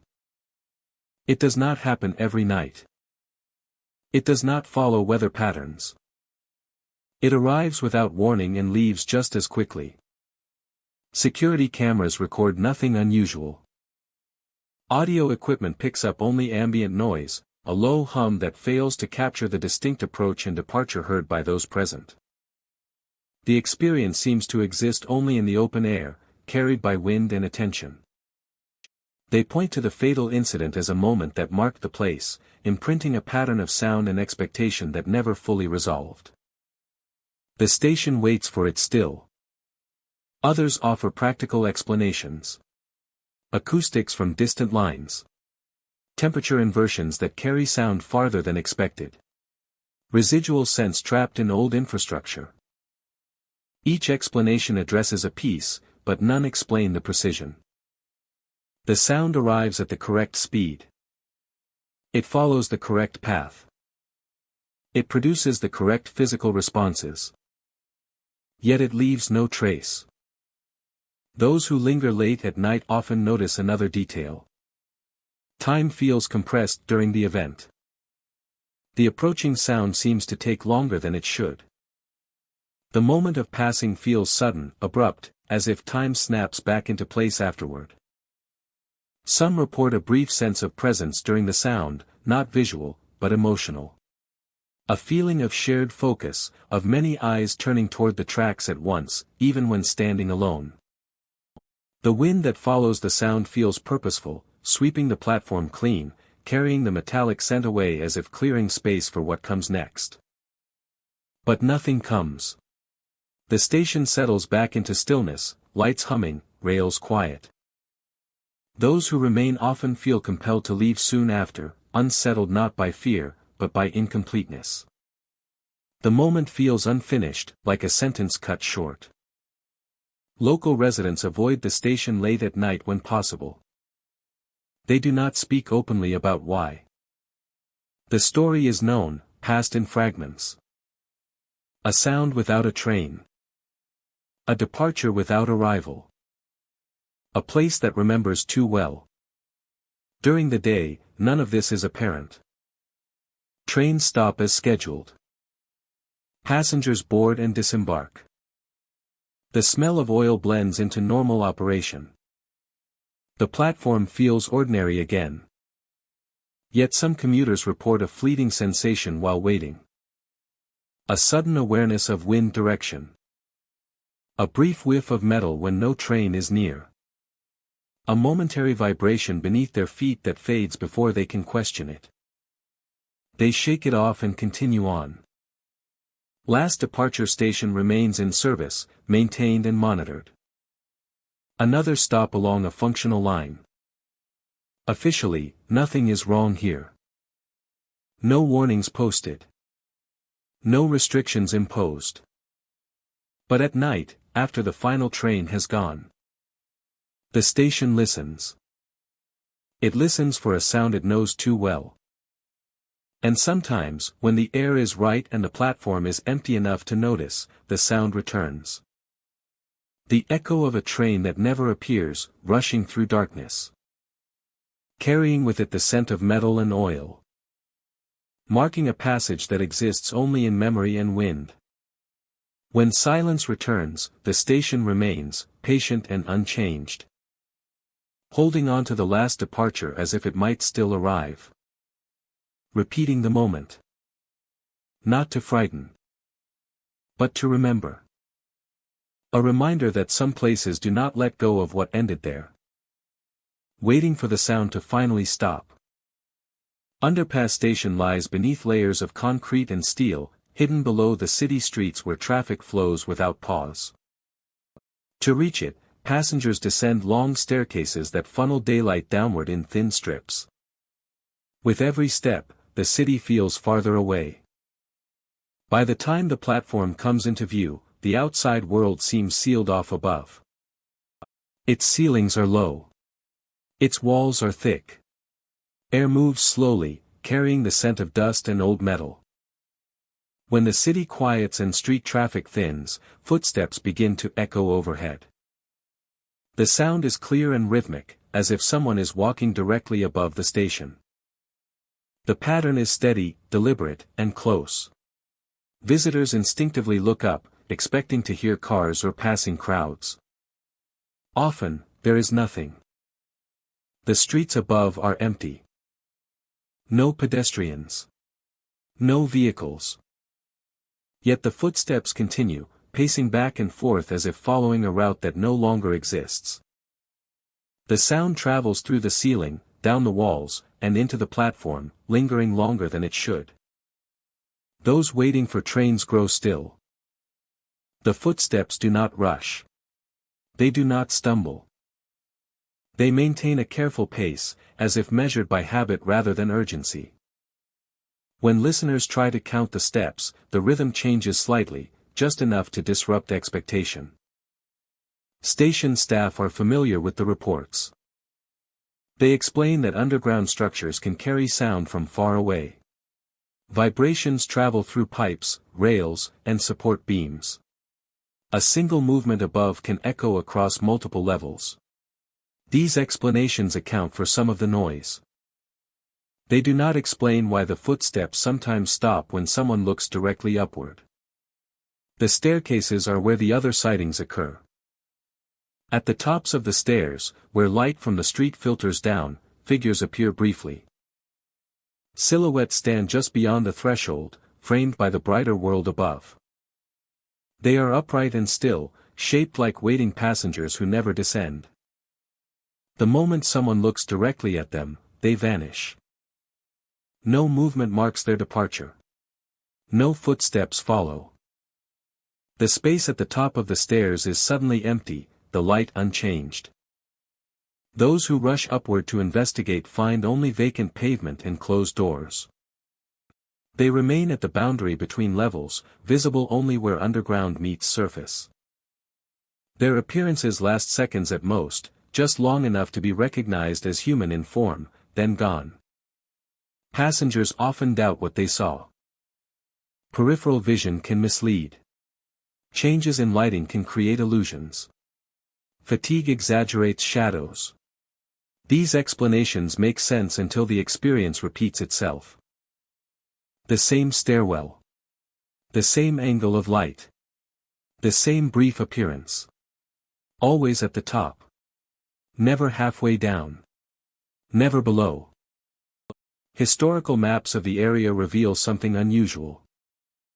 Before modern construction, the streets above Underpass Station followed a different layout. Narrow walkways and service roads crossed the area, some elevated, some underground. Over time, the city built over itself, burying older paths beneath new layers of infrastructure. Underpass Station sits beneath several former crossings. Old pedestrian routes that once carried steady foot traffic now exist only as lines in archives. When the station was constructed, these paths were sealed off, redirected, or erased entirely. The footsteps overhead often follow these forgotten routes. Engineers reviewing structural plans note that some support beams align with former walkways. Vibrations traveling along these lines might create the illusion of movement. The theory explains direction, but not intent. The footsteps feel purposeful. They pause near stairwells. They resume as if continuing a journey. They stop entirely when trains arrive, drowned out by noise and motion, then return once the platform grows quiet again. Late-night commuters describe a heightened awareness. Time feels stretched. The wait for the train feels longer than expected. Sounds echo more sharply. The ceiling feels closer. The weight of the city above becomes impossible to ignore. Some report the sensation of being observed from above. Not watched directly, but registered. As if something overhead is aware of movement below. Maintenance crews working after hours experience similar sensations. They hear footsteps following their movements, always just out of sight. They see shadows at the tops of staircases that vanish when approached. None of this appears on cameras. Equipment records only ambient noise. At certain times, the station grows unnaturally quiet. The usual hum of electricity softens. Distant trains sound farther away. Passengers instinctively stand closer together. Conversations drop to whispers. People glance upward repeatedly, tracking sound they cannot locate. When a figure appears at a stairwell, attention sharpens, then relaxes as it disappears. The station never reacts physically. Lights do not flicker. Screens do not fail. Trains arrive as scheduled. Leaving underpass station brings immediate relief. Ascending the stairs restores open air and familiar noise. The sense of pressure lifts. Looking back down reveals nothing unusual. The stairwell appears empty and still. Yet the memory lingers. Those who experienced the footsteps or saw the figures often replay the moment later, questioning what they perceived. Many return during the day to reassure themselves. In daylight, the station feels ordinary again, though still enclosed. Underpass station continues to function beneath the city. Millions pass above it without knowing what lies below. Beneath their feet, trains run on time. Platforms fill and empty. Sound echoes through layers of concrete. And in the quiet hours, when streets are empty and the city rests, footsteps return overhead, tracing old paths that no longer exist. Figures appear briefly at the tops of staircases, standing at the edge of memory and light. Then vanish before they can be approached. Underpass station does not announce these moments. It does not explain them. It simply exists where the city buried its past beneath its present. Allowing echoes of movement to persist, reminding those who wait below that the ground above is never as empty as it seems. Night Guard Station sits on the quieter edge of the transit network, a place most passengers pass through without noticing. Its platforms are long and straight, its lighting consistent and bright.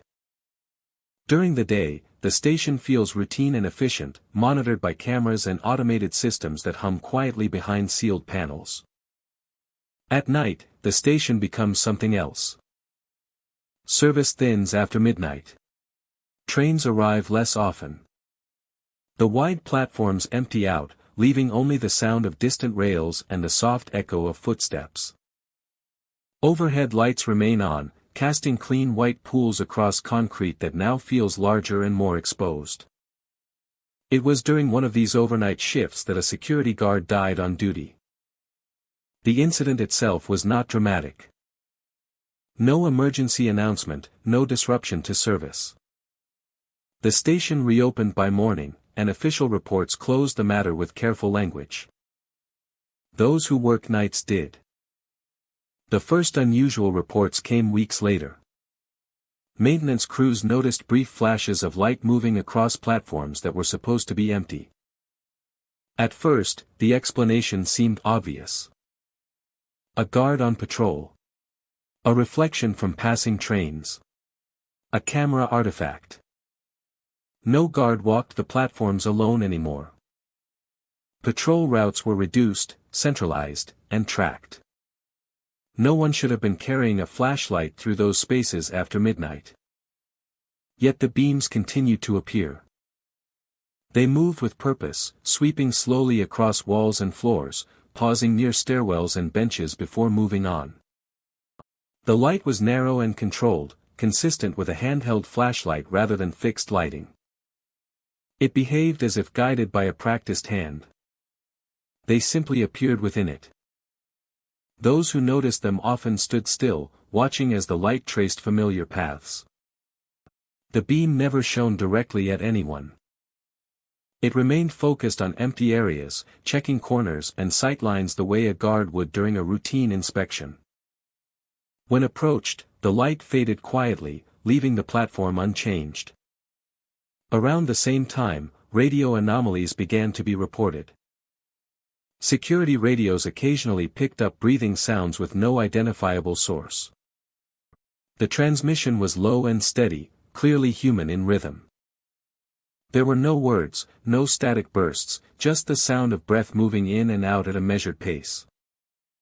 Switching frequencies did not stop it. Power cycling the radios did not help. The breathing appeared briefly, then vanished on its own, sometimes returning hours later. Importantly, the sound was never panicked. It did not suggest distress or urgency. It sounded like someone standing still, listening, present but silent. Those who heard it often found themselves holding their own breath unconsciously, as if trying to match the rhythm. The experience created unease through familiarity rather than fear. Night workers began coordinating in pairs more often, not because of any directive, but because the station felt watched. The sensation did not feel hostile. It felt observant, attentive, and persistent. Flashlight beams continued to sweep platforms even when cameras showed nothing. Reviewing footage revealed no light source, no reflection, no anomaly. The breathing on the radios followed a similar pattern. Live listeners heard it clearly. Recordings captured nothing. The station itself did not behave erratically. Trains ran on schedule. Systems remained stable. There were no power fluctuations or signal failures associated with the events. Everything worked as designed. It was the presence that felt unexpected. Some workers described the feeling of being accompanied while alone. Not followed, not approached, but observed from a distance. The absence of passengers removed distraction. Sound traveled farther. Small movements felt amplified. In these conditions, the flashlight beams seemed more frequent, their paths overlapping as if repeating known routes. The guard who died had worked those routes for years. Colleagues remembered his habits. The way he checked the same corners every night. The way he checked the same corners every night. The pauses he took near certain stairwells. The pauses he took near certain stairwells. The steady pace that never changed regardless of hour. The steady pace that never changed regardless of hour. The flashlight beams followed those same patterns too closely to ignore. The flashlight beams followed those same patterns too closely to ignore. Radios continued to pick up breathing most often near the security office and along the longest platform. Radios continued to pick up breathing most often near the security office and along the longest platform. These were places where guards typically paused during rounds, listening for unusual sounds. These were places where guards typically paused during rounds, listening for unusual sounds. No one ever heard footsteps with the breathing. No one ever heard footsteps with the breathing. No keys. No fabric shifting. No keys. No fabric shifting. Only breath. Only breath. Importantly, no one reported seeing a figure. There were no shadows moving independently. No shapes at the edge of vision. The station remained visually empty. The presence was communicated through light and sound alone. Those who worked extended overnight shifts described a strange reassurance beneath the unease. The feeling of being watched came with a sense of order. Platforms felt checked. Spaces felt monitored. The station felt guarded, even when no one was visible. Leaving the station broke the effect immediately. Breathing vanished from radios. Flashlight beams were no longer seen. The sense of attention faded within minutes of stepping outside. Returning brought it back. Management investigated repeatedly. Equipment was replaced. Frequencies were changed. Lighting was inspected. No faults were found. The events became part of the station's quiet identity. New workers were told about them casually, without emphasis. Most experienced something within their first few weeks, then accepted it as part of night duty. The flashlight beams never led anyone into danger. The breathing never escalated into speech. The presence never interfered with operations. It simply remained, steady and observant. Night Guard Station continues to function as intended. By day, it is unremarkable. By night, it feels attended. Some believe the station retained a habit rather than a person. The routine of vigilance continued even after the guard did not. The structure learned what it meant to be watched and kept that pattern alive. Whatever the truth, the station does not feel abandoned after dark. Flashlight beams still sweep across empty platforms. Radios still breathe without voices. The space feels monitored, protected, and unwilling to be left entirely alone. Night Guard Station stands quiet under bright lights, carrying trains and travelers as always. And when the last service passes and silence settles in, something continues to keep watch, moving carefully through familiar paths, making sure the station remains as it should be. Closed line station sits beneath layers of dust and neglect, sealed off from the active rail network yet never erased from it. The signage still hangs overhead. The benches are still bolted to the floor. Maps on the walls show routes that no longer exist. During the day, the station feels dormant rather than abandoned. Sunlight slips through grates and broken fixtures, illuminating patches of tile and concrete. The air is stale but calm. Nothing moves unless someone steps inside. At night, the station refuses to stay quiet. Despite having no scheduled power, lights flicker on without warning. Fluorescent panels hum briefly, casting uneven light across the platform before dimming again. The glow never lasts long, but it returns repeatedly, as if responding to a signal no one can trace. Electrical inspections have found nothing conclusive. Circuits were disconnected years ago. Control rooms were stripped of equipment. Yet the lights behave as though the station is still part of a living system, receiving instructions long after being removed from service.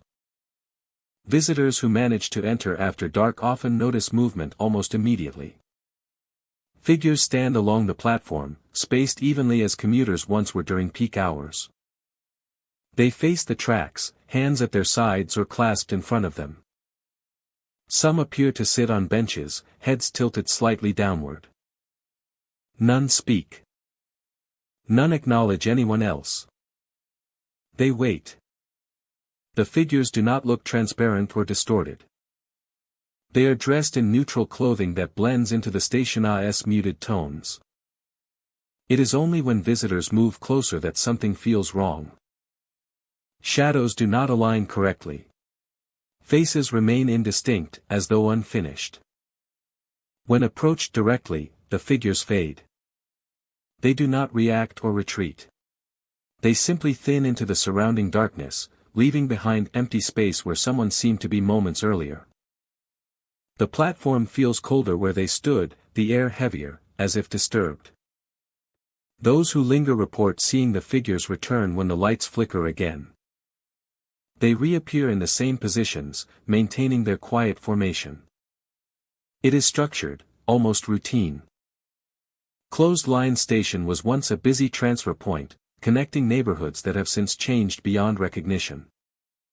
When ridership declined and routes were reorganized, the station was shut down with little ceremony. Trains stopped arriving. Announcements ceased. Commuters were redirected elsewhere. The station was never demolished. Transit authorities cited cost and complexity. It was easier to seal the entrances and leave the structure in place. Over time, the closed line became a footnote, a name on old maps and internal documents. Those who worked the final days recall an odd atmosphere. Passengers stood longer than necessary, checking schedules that had already been updated. Some waited through delays that no longer mattered, convinced the next train would arrive as it always had. That sense of waiting seems to have stayed behind. Security personnel who occasionally patrol the sealed areas report feelings of being watched, not by cameras or people, but by the space itself. Radios crackle briefly, then fall silent. Time feels stretched, minutes passing slowly without clear cause. The flickering lights often coincide with these moments. A bank of fixtures turns on, revealing the platform in sharp detail. For a few seconds, the station looks alive again. Then the lights fade, leaving darkness and the echo of expectation. Some visitors describe hearing distant sounds during these intervals. The low rumble of an approaching train that never grows louder. The faint murmur of a crowd that does not exist. These sounds never resolve into anything concrete. The figures waiting on the platform never show impatience. They do not check watches or shift their weight. Their stillness suggests certainty rather than confusion, as though waiting is the only action left to them. Attempts to record the figures yield mixed results. Cameras capture empty platforms or vague blurs that do not match what witnesses describe. Motion sensors fail to trigger. The station seems selective about what it reveals and to whom. Local residents have developed their own explanations. Some believe the station holds a moment in time, replaying the final hours of operation when closure had not yet been accepted. Others say the commuters represent habits that never ended, routines repeated so often they outlasted the need for purpose. Psychological explanations focus on suggestion and expectation. A closed station invites imagination. Darkness amplifies uncertainty. But these theories do not explain the shared details reported by people with no prior knowledge of the station's reputation. What stands out most is the patience. Nothing in closed-line station feels aggressive or urgent. The figures wait without distress. The atmosphere is heavy but calm, filled with a sense of something unfinished rather than something dangerous. Those who spend too long inside report a growing reluctance to leave. Not because they want to stay, but because leaving feels like interrupting something important. It takes effort to turn away from the platform and walk back toward the sealed entrance. Once outside, the feeling fades quickly. The city resumes its normal rhythm. Time moves forward again. Behind the barriers, closed-line station remains as it was. Lights flicker on and off, answering calls that no longer exist. Commuters appear and vanish, holding their places along the platform edge. Trains never arrive, yet the waiting continues with unwavering discipline. A place where departure was delayed too long. A place where waiting became permanent. And in the dark hours, when no one is meant to be there. Closed-line station fills once more with the silent presence of those who never learned that the line had ended, and who still stand patiently, believing the next train will come. Platform Edge Station sits just beyond the last cluster of buildings, where the city thins into open ground and the tracks stretch forward without interruption. At first glance, nothing appears unusual. The platforms are clean. The signage is intact. Trains arrive and depart on schedule, carrying commuters who barely notice where they are. Then the silence becomes impossible to ignore. There are no insects here. No buzzing near the lights. No distant chirping from hidden corners. Even on warm evenings, when other stations hum with life, Platform Edge Station remains empty of small sounds. No birds land on the rails. No wings pass overhead. No distant chirping from hidden corners. Even on warm evenings, when other stations hum with life, Platform Edge Station remains empty of small sounds. No birds land on the rails. No wings pass overhead. No distant chirping from hidden corners. Even on warm evenings, when other stations hum with life, Platform Edge Station remains empty of small sounds. The air feels paused, as though the environment itself is holding its breath. Commuters often sense it before they identify it. A subtle awareness that something expected is missing. People stop scrolling on their phones. Conversations trail off. Footsteps sound louder than they should, echoing briefly before vanishing into stillness. Trains announce themselves only at the last moment, their approach strangely muted until metal meets rail directly in front of waiting passengers. Those who stand near the edge of the platform feel it most strongly. The tracks stretch out behind the station, disappearing into a shallow curve where visibility fades. Looking down that direction produces an immediate sense of unease, a feeling that something is present just out of sight. That is where the voices come from. Commuters report hearing their names spoken softly from behind the tracks. Not shouted. Not distorted. Clear enough to recognize instantly, yet quiet enough to doubt. The voice never calls twice. It arrives as a single utterance, perfectly timed to catch attention without urgency. People turn instinctively, expecting to see a friend or coworker approaching from the wrong direction. There is never anyone there. The space beyond the tracks remains empty, framed by gravel and steel. No footsteps follow. No movement disturbs the ground. The silence resumes as if nothing happened. Those who respond verbally feel an immediate wave of discomfort. Not panic, but dread, slow and heavy. A pressure settles in the chest. Muscles tense without command. Others choose not to respond. They remain still, eyes forward, pretending nothing occurred. In those cases, the sensation fades more quickly, leaving behind only the memory of sound and the question of whether it was real. Station staff have noticed patterns. The voices are reported most often during low traffic hours, early mornings and late evenings when platforms are sparsely populated. Yet they have also been heard during busy periods, slipping through the noise to reach a single individual unnoticed by everyone else. No two reports describe the voice exactly the same. Some hear it spoken gently. Others describe a tone that feels familiar but cannot be placed. The common detail is recognition.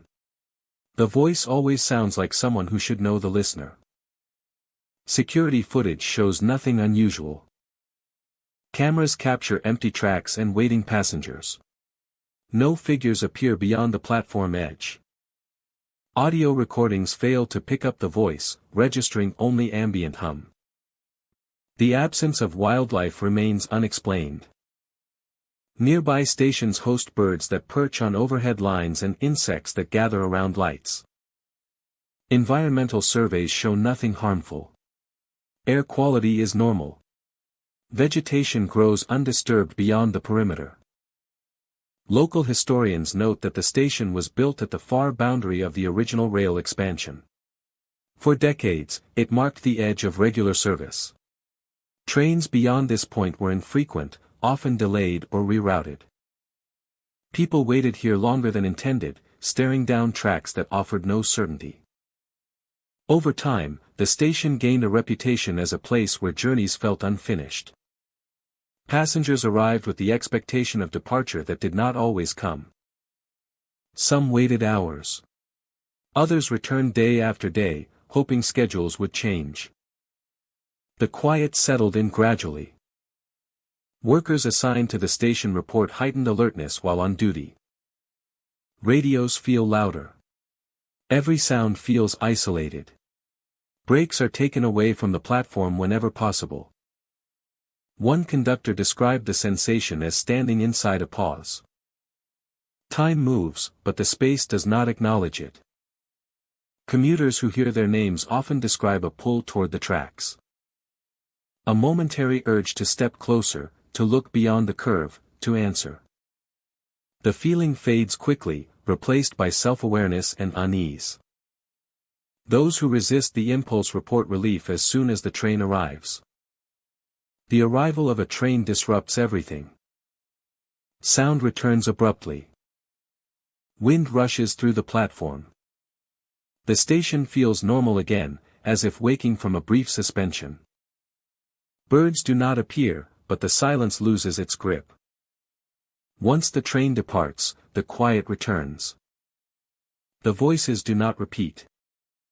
Each person hears their name only once, according to reports.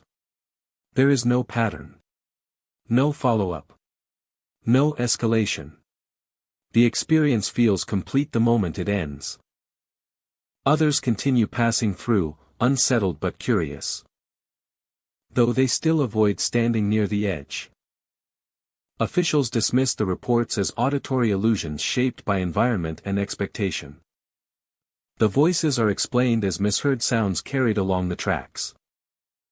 They do not satisfy those who experience the call. When a name is spoken from that direction, it feels precise. Not accidental. Lights do not flicker. Signs do not change.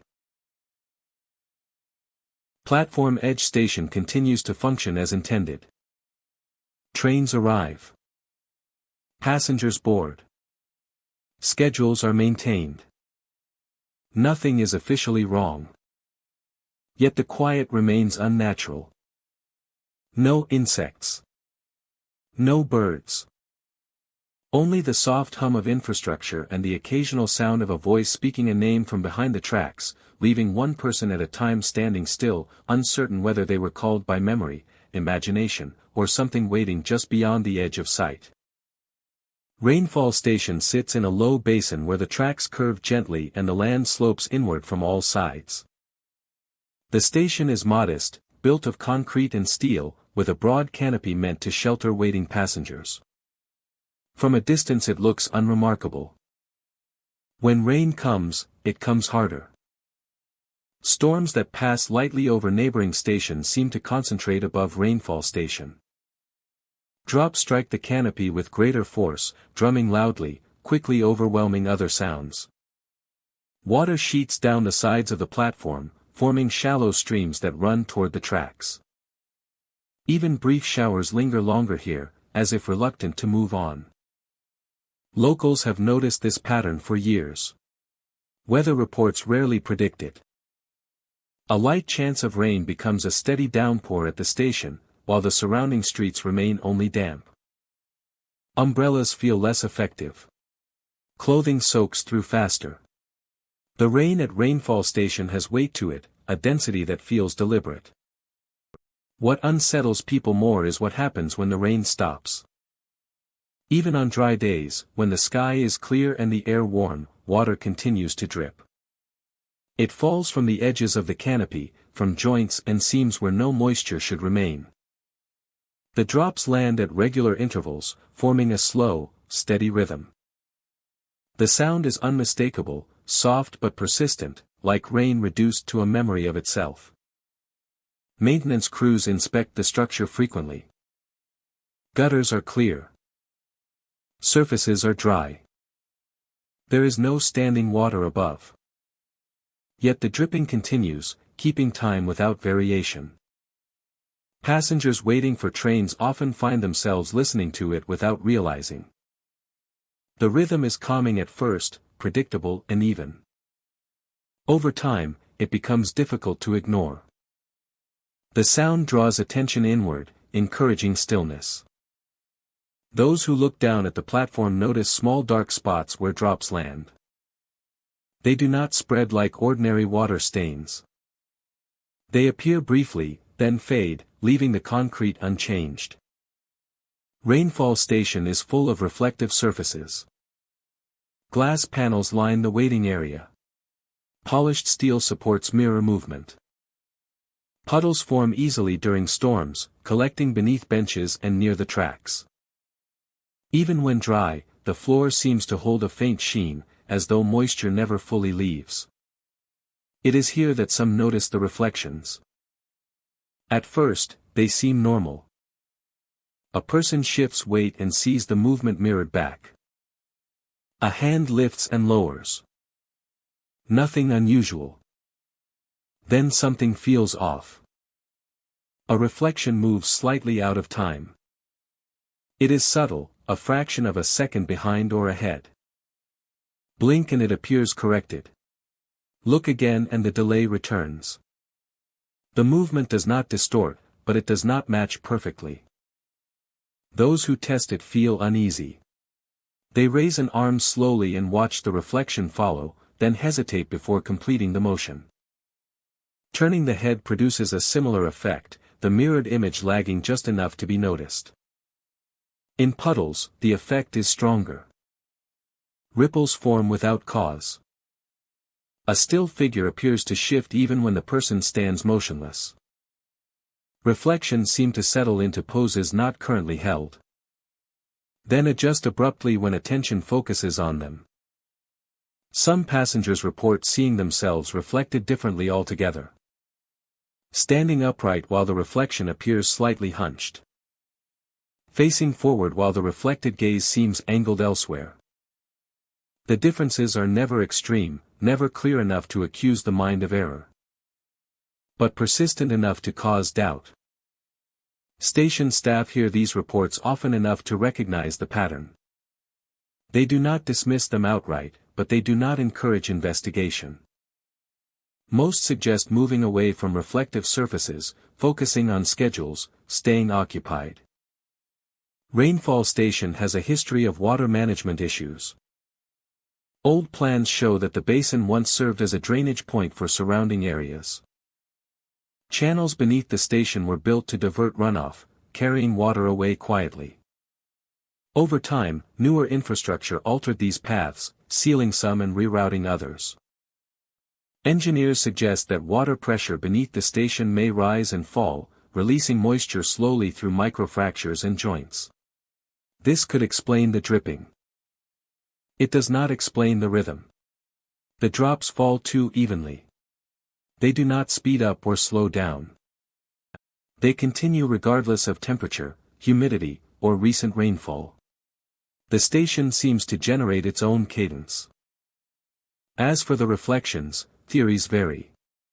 Some cite lighting conditions and glass angles. Others mention fatigue, distraction, the human tendency to misjudge mirrored motion. These explanations account for individual moments, but not for the shared nature of the experience. Different people describe the same delay, the same mismatched posture, the same unsettling feeling that the reflection is not entirely obedient. Those who wait long enough often notice a connection between the dripping and the reflections. When the rhythm continues, reflections seem more likely to fall out of sync. When the dripping stops briefly, the reflections behave normally again. The relationship is not constant, but it is noticeable to those who remain still and attentive. At night, the station feels more enclosed. Rain sounds louder, closer. When there is no rain, the dripping becomes more prominent, echoing softly across empty platforms. Reflections in glass panels multiply under artificial light, creating layers of image and shadow. Some late-night travelers report seeing a reflection continue walking after they have stopped. Others see themselves standing still while the mirrored image shifts weight or turns away. These moments never last long. The reflections correct themselves quickly, snapping back into alignment as if pulled into place. No one has reported harm. The station does not trap anyone. Trains arrive and depart normally. Trains arrive and depart normally. The phenomena do not escalate beyond discomfort and confusion. Yet those who experience them often feel changed, more aware of their surroundings, more cautious of stillness. Those who pace, who check their phones, who focus on tasks, notice little beyond heavier rain and persistent dripping. Those who stop, who watch reflections closely, who listen to the rhythm, experience more. Local stories describe the station as a place where water and time overlap. They say rain has passed through here so often that it left an imprint, teaching the station how to fall even when the sky is clear. The station looks ordinary. The rain, when it comes, eventually stops. And reflections, when watched too closely, sometimes hesitate before agreeing with the movements they are meant to follow. As trains arrive and passengers depart, Rainfall Station returns to its routine. Schedules update. Announcements echo. Life moves on. And in the quiet moments between arrivals, when rain is only a memory and the platform is still, reflections linger just long enough to remind those waiting that this place does not let go of motion easily. Here, rain does not simply fall from the sky. It stays. And it repeats. And sometimes, it watches back. End-of-line station sits at the far edge of the network, where tunnels narrow and tracks stop extending forward. It was designed as a terminus, a place where movement concludes and direction dissolves. By day, it functions smoothly, its platforms clean and its signals precise. By night, the station feels heavier, as if the weight of every completed journey has settled into the concrete. Trains slow dramatically upon arrival here. Conductors notice it first. As the station lights appear in the distance, the controls respond differently. Braking feels resistant, drawn out, as though the train itself hesitates to enter. Instruments show nothing abnormal.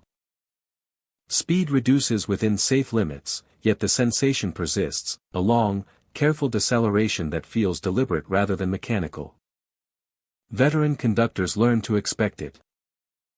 They describe the approach as passing through thicker air. Sound dampens slightly. The rumble of wheels deepens. The train glides into the platform with unusual caution, doors opening only after a pause that cannot be explained by scheduling or signal delay. Inside the cab, attention sharpens. Conductors report a growing awareness as they near the end of the line. A sense of being observed from beyond the headlights, from within the tunnels that branch away into darkness. It does not feel threatening. It feels focused, as though the station itself is aware of the arrival. Looking into the tunnels confirms nothing. Cameras show empty passageways. Lights function normally. No movement registers. Yet the feeling remains, strongest during the final moments before the train comes to rest. Some conductors avoid lingering glances into the darkness, preferring to focus on routine tasks. Passengers experience something different. As the train slows, conversation drops off. Phones are put away. Faces grow quiet. People who boarded relaxed begin to shift in their seats. A subtle sadness settles over the carriage, unprompted and unexplained. It is not tied to memory or thought. Passengers describe it as a weight in the chest, a sense of loss without a cause. Anxiety follows close behind, mild but persistent, as if something important is about to be missed or has already passed. No announcement triggers it. The train has not stopped. Doors remain closed. Yet the feeling spreads evenly, affecting people of different ages and backgrounds alike. Some passengers glance around, surprised to find others similarly subdued. The moment the train stops, the sensation peaks. Stepping onto the platform brings no immediate relief. The air feels cooler than expected. The station is quiet, absorbing sound rather than reflecting it. Footsteps echo briefly, then fade. The sadness lingers, now mixed with urgency, a desire to leave the platform quickly. Staff members notice the pattern. They see passengers exit faster than usual, avoiding eye contact, moving with purpose despite having nowhere specific to go. Few linger to check maps or schedules. Even those waiting for connecting transport tend to stand farther from the tracks, backs turned toward the tunnels. End-of-line station was built over earlier infrastructure. Long before the current network, this location served as a stopping point for different routes, some temporary, some abandoned mid-construction. Tunnels were dug and sealed. Tracks laid and removed. The ground beneath the station is layered with incomplete paths that lead nowhere. Engineers acknowledge the complexity. Sound and vibration behave unpredictably where tunnels terminate. Air pressure shifts. Acoustics change. These factors can influence perception, especially in enclosed spaces. They do not explain the emotional ones. Passengers who return frequently begin to anticipate the feeling. They brace themselves as the train slows, recognizing the familiar drop in mood. Some practice controlled breathing. Others distract themselves with music or conversation. These efforts help, but never eliminate the effect entirely. The sadness always arrives. It fades gradually after leaving the station, usually within minutes. Once outside, normal emotional balance returns. Many struggle to describe what they felt, dismissing it as fatigue or stress. Yet the memory remains distinct. Conductors working late shifts experience the station more intensely. With fewer passengers and longer pauses between arrivals, the sense of observation from the tunnels grows stronger.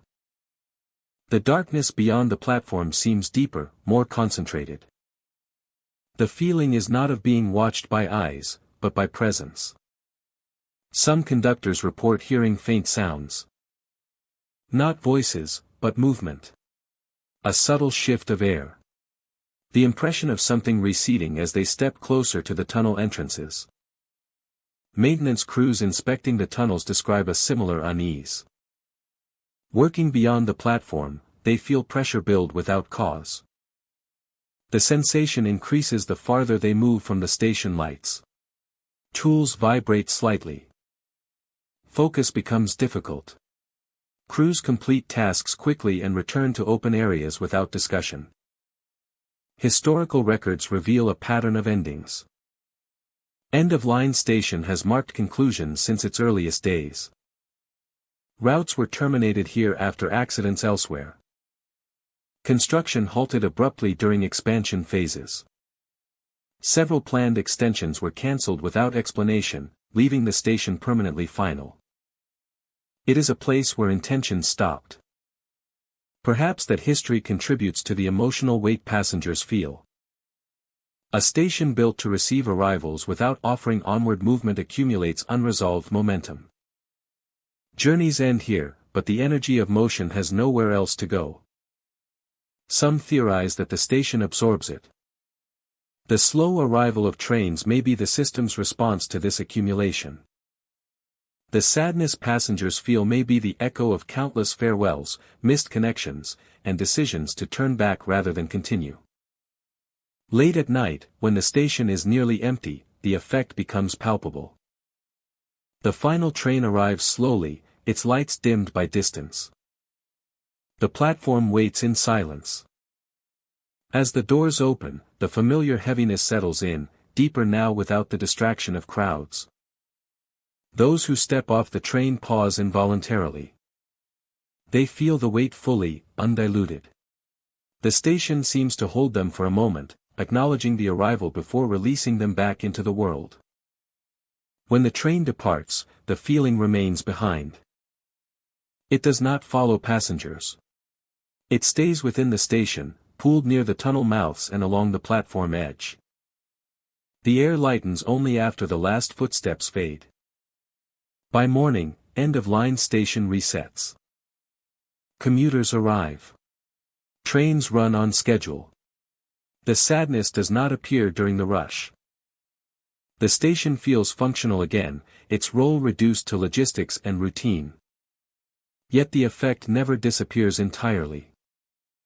It waits for quieter moments, for slower arrivals, for those who notice the long pause before doors open and the unexpected emotion that follows. End-of-line station continues to serve its purpose. It ends routes. It receives final arrivals. It absorbs what is left when movement stops. And in doing so, it reminds everyone who passes through that endings carry weight, even when they are planned, even when they are ordinary. Trains slow as they approach. Conductors feel the attention from the tunnels. Passengers step onto the platform and feel sadness without reason.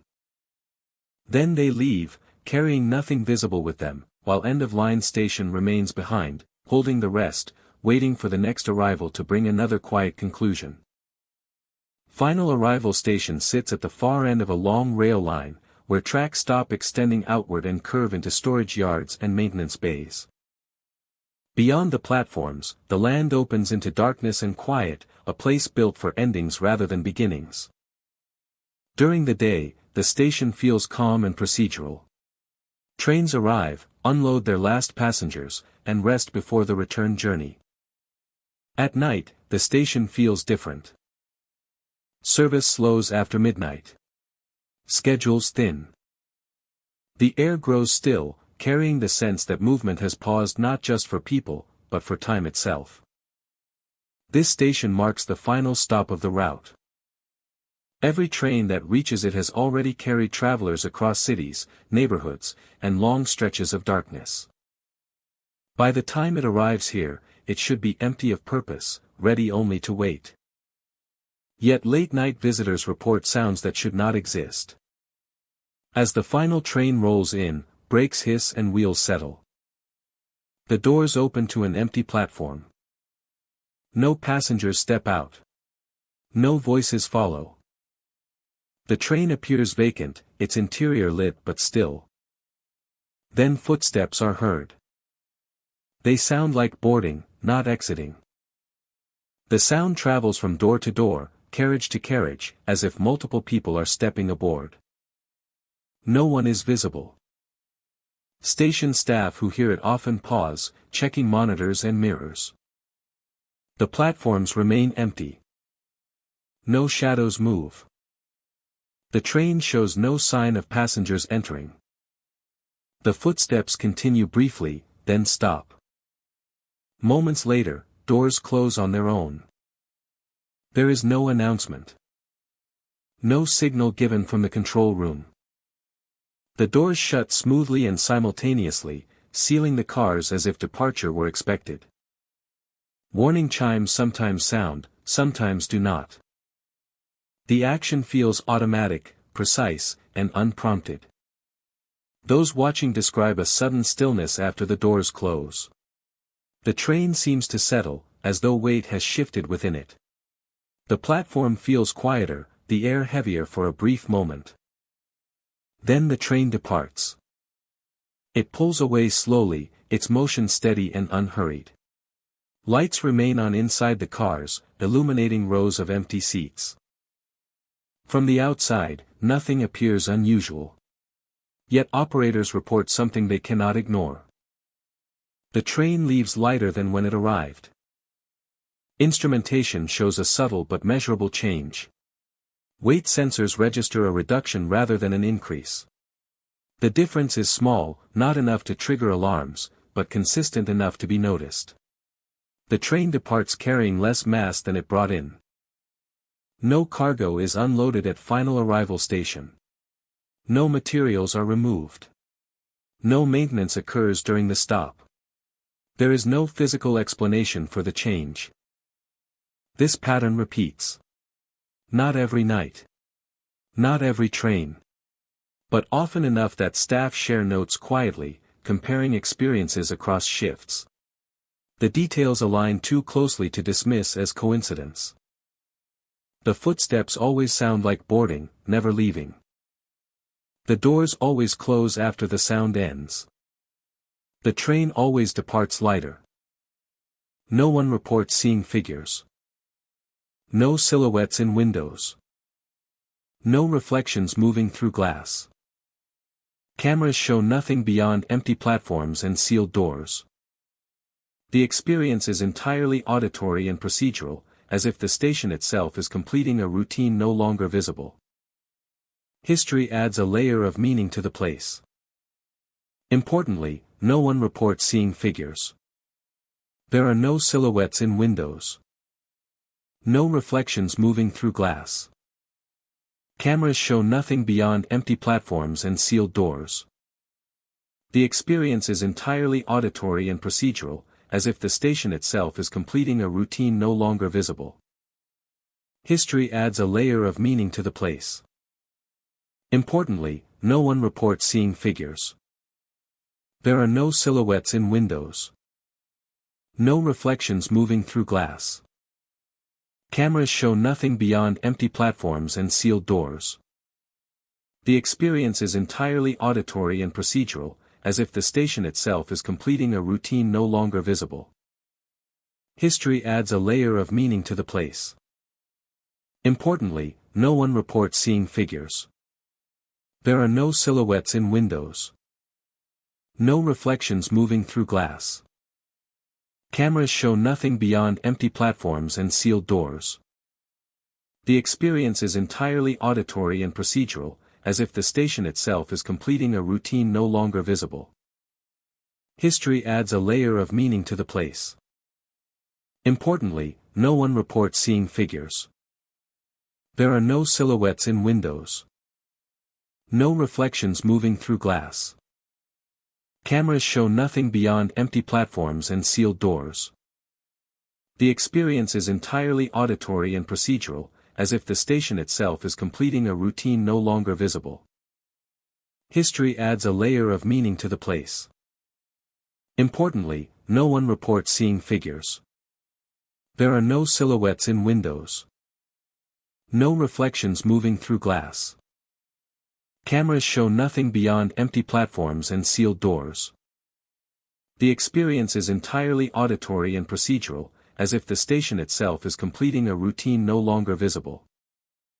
History adds a layer of meaning to the place. Importantly, no one reports seeing figures. There are no silhouettes in windows. No reflections moving through glass. Cameras show nothing beyond empty platforms and sealed doors. The experience is entirely auditory and procedural, as if the station itself is completing a routine no longer visible. History adds a layer of meaning to the place.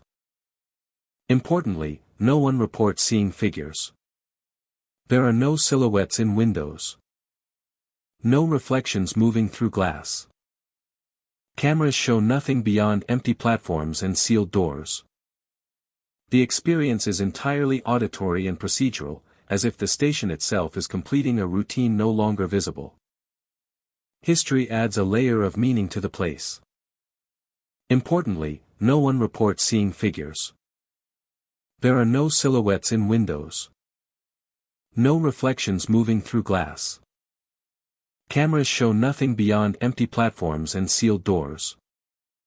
The experience is entirely auditory and procedural, as if the station itself is completing a routine no longer visible.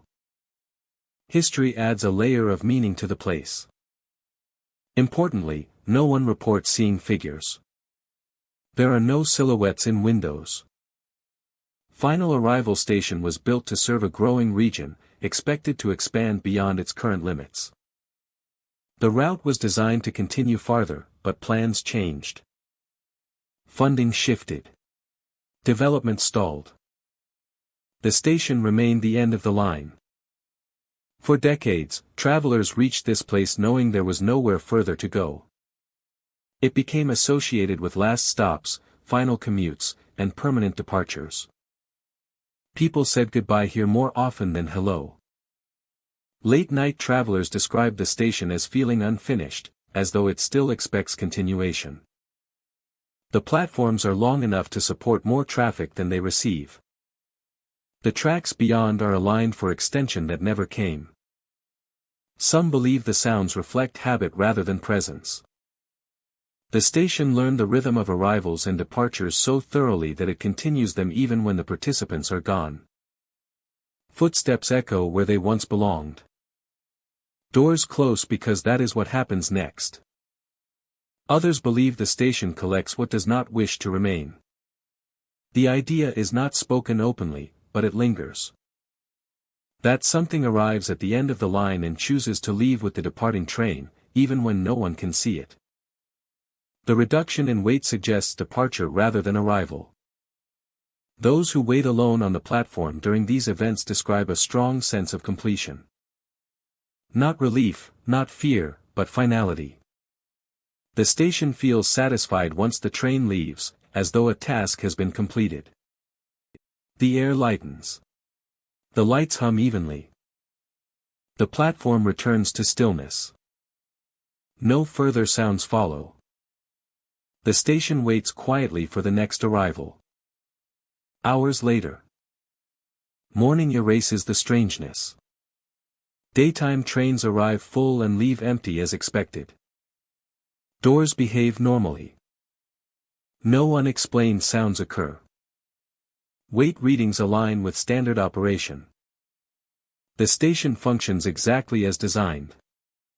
Those who experienced the night events rarely speak about them outside of work. The stories feel difficult to place, too subtle for alarm, too consistent to ignore. New staff are told gently, without emphasis, to expect unusual quiet at the end of the line. Some report that standing too close to the train during these moments produces an odd sensation. A brief lightness, like pressure releasing. It fades quickly, leaving no lasting effect. No one has ever boarded during the unexplained footsteps. No doors have opened once they close. The process does not invite participation. It completes itself without acknowledgement. Final arrival station remains an endpoint in every sense. Trains arrive heavy with distance traveled and leave carrying less than they brought. Footsteps board without bodies. Doors close without command. The route resets for another journey. The station does not feel haunted. It feels resolved.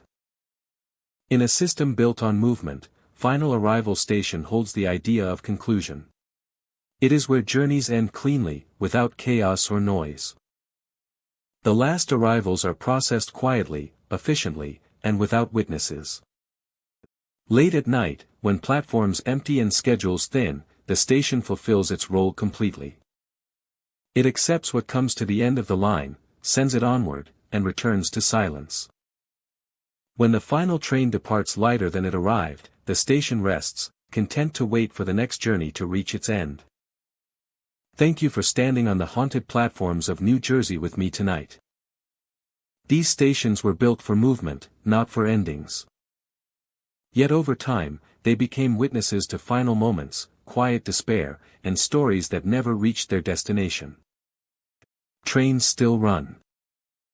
Schedules still change. But some passengers never moved on. They wait.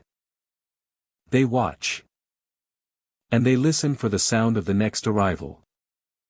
If you ever find yourself alone on a commuter platform late at night, pay attention to the silence between announcements. Listen for footsteps that do not belong to you. And never step too close to the edge when something feels wrong. Would you dare wait alone at one of these stations after midnight, or would you find another way home before the last train disappears into the dark? Rest well, my friend. Until our next haunted journey.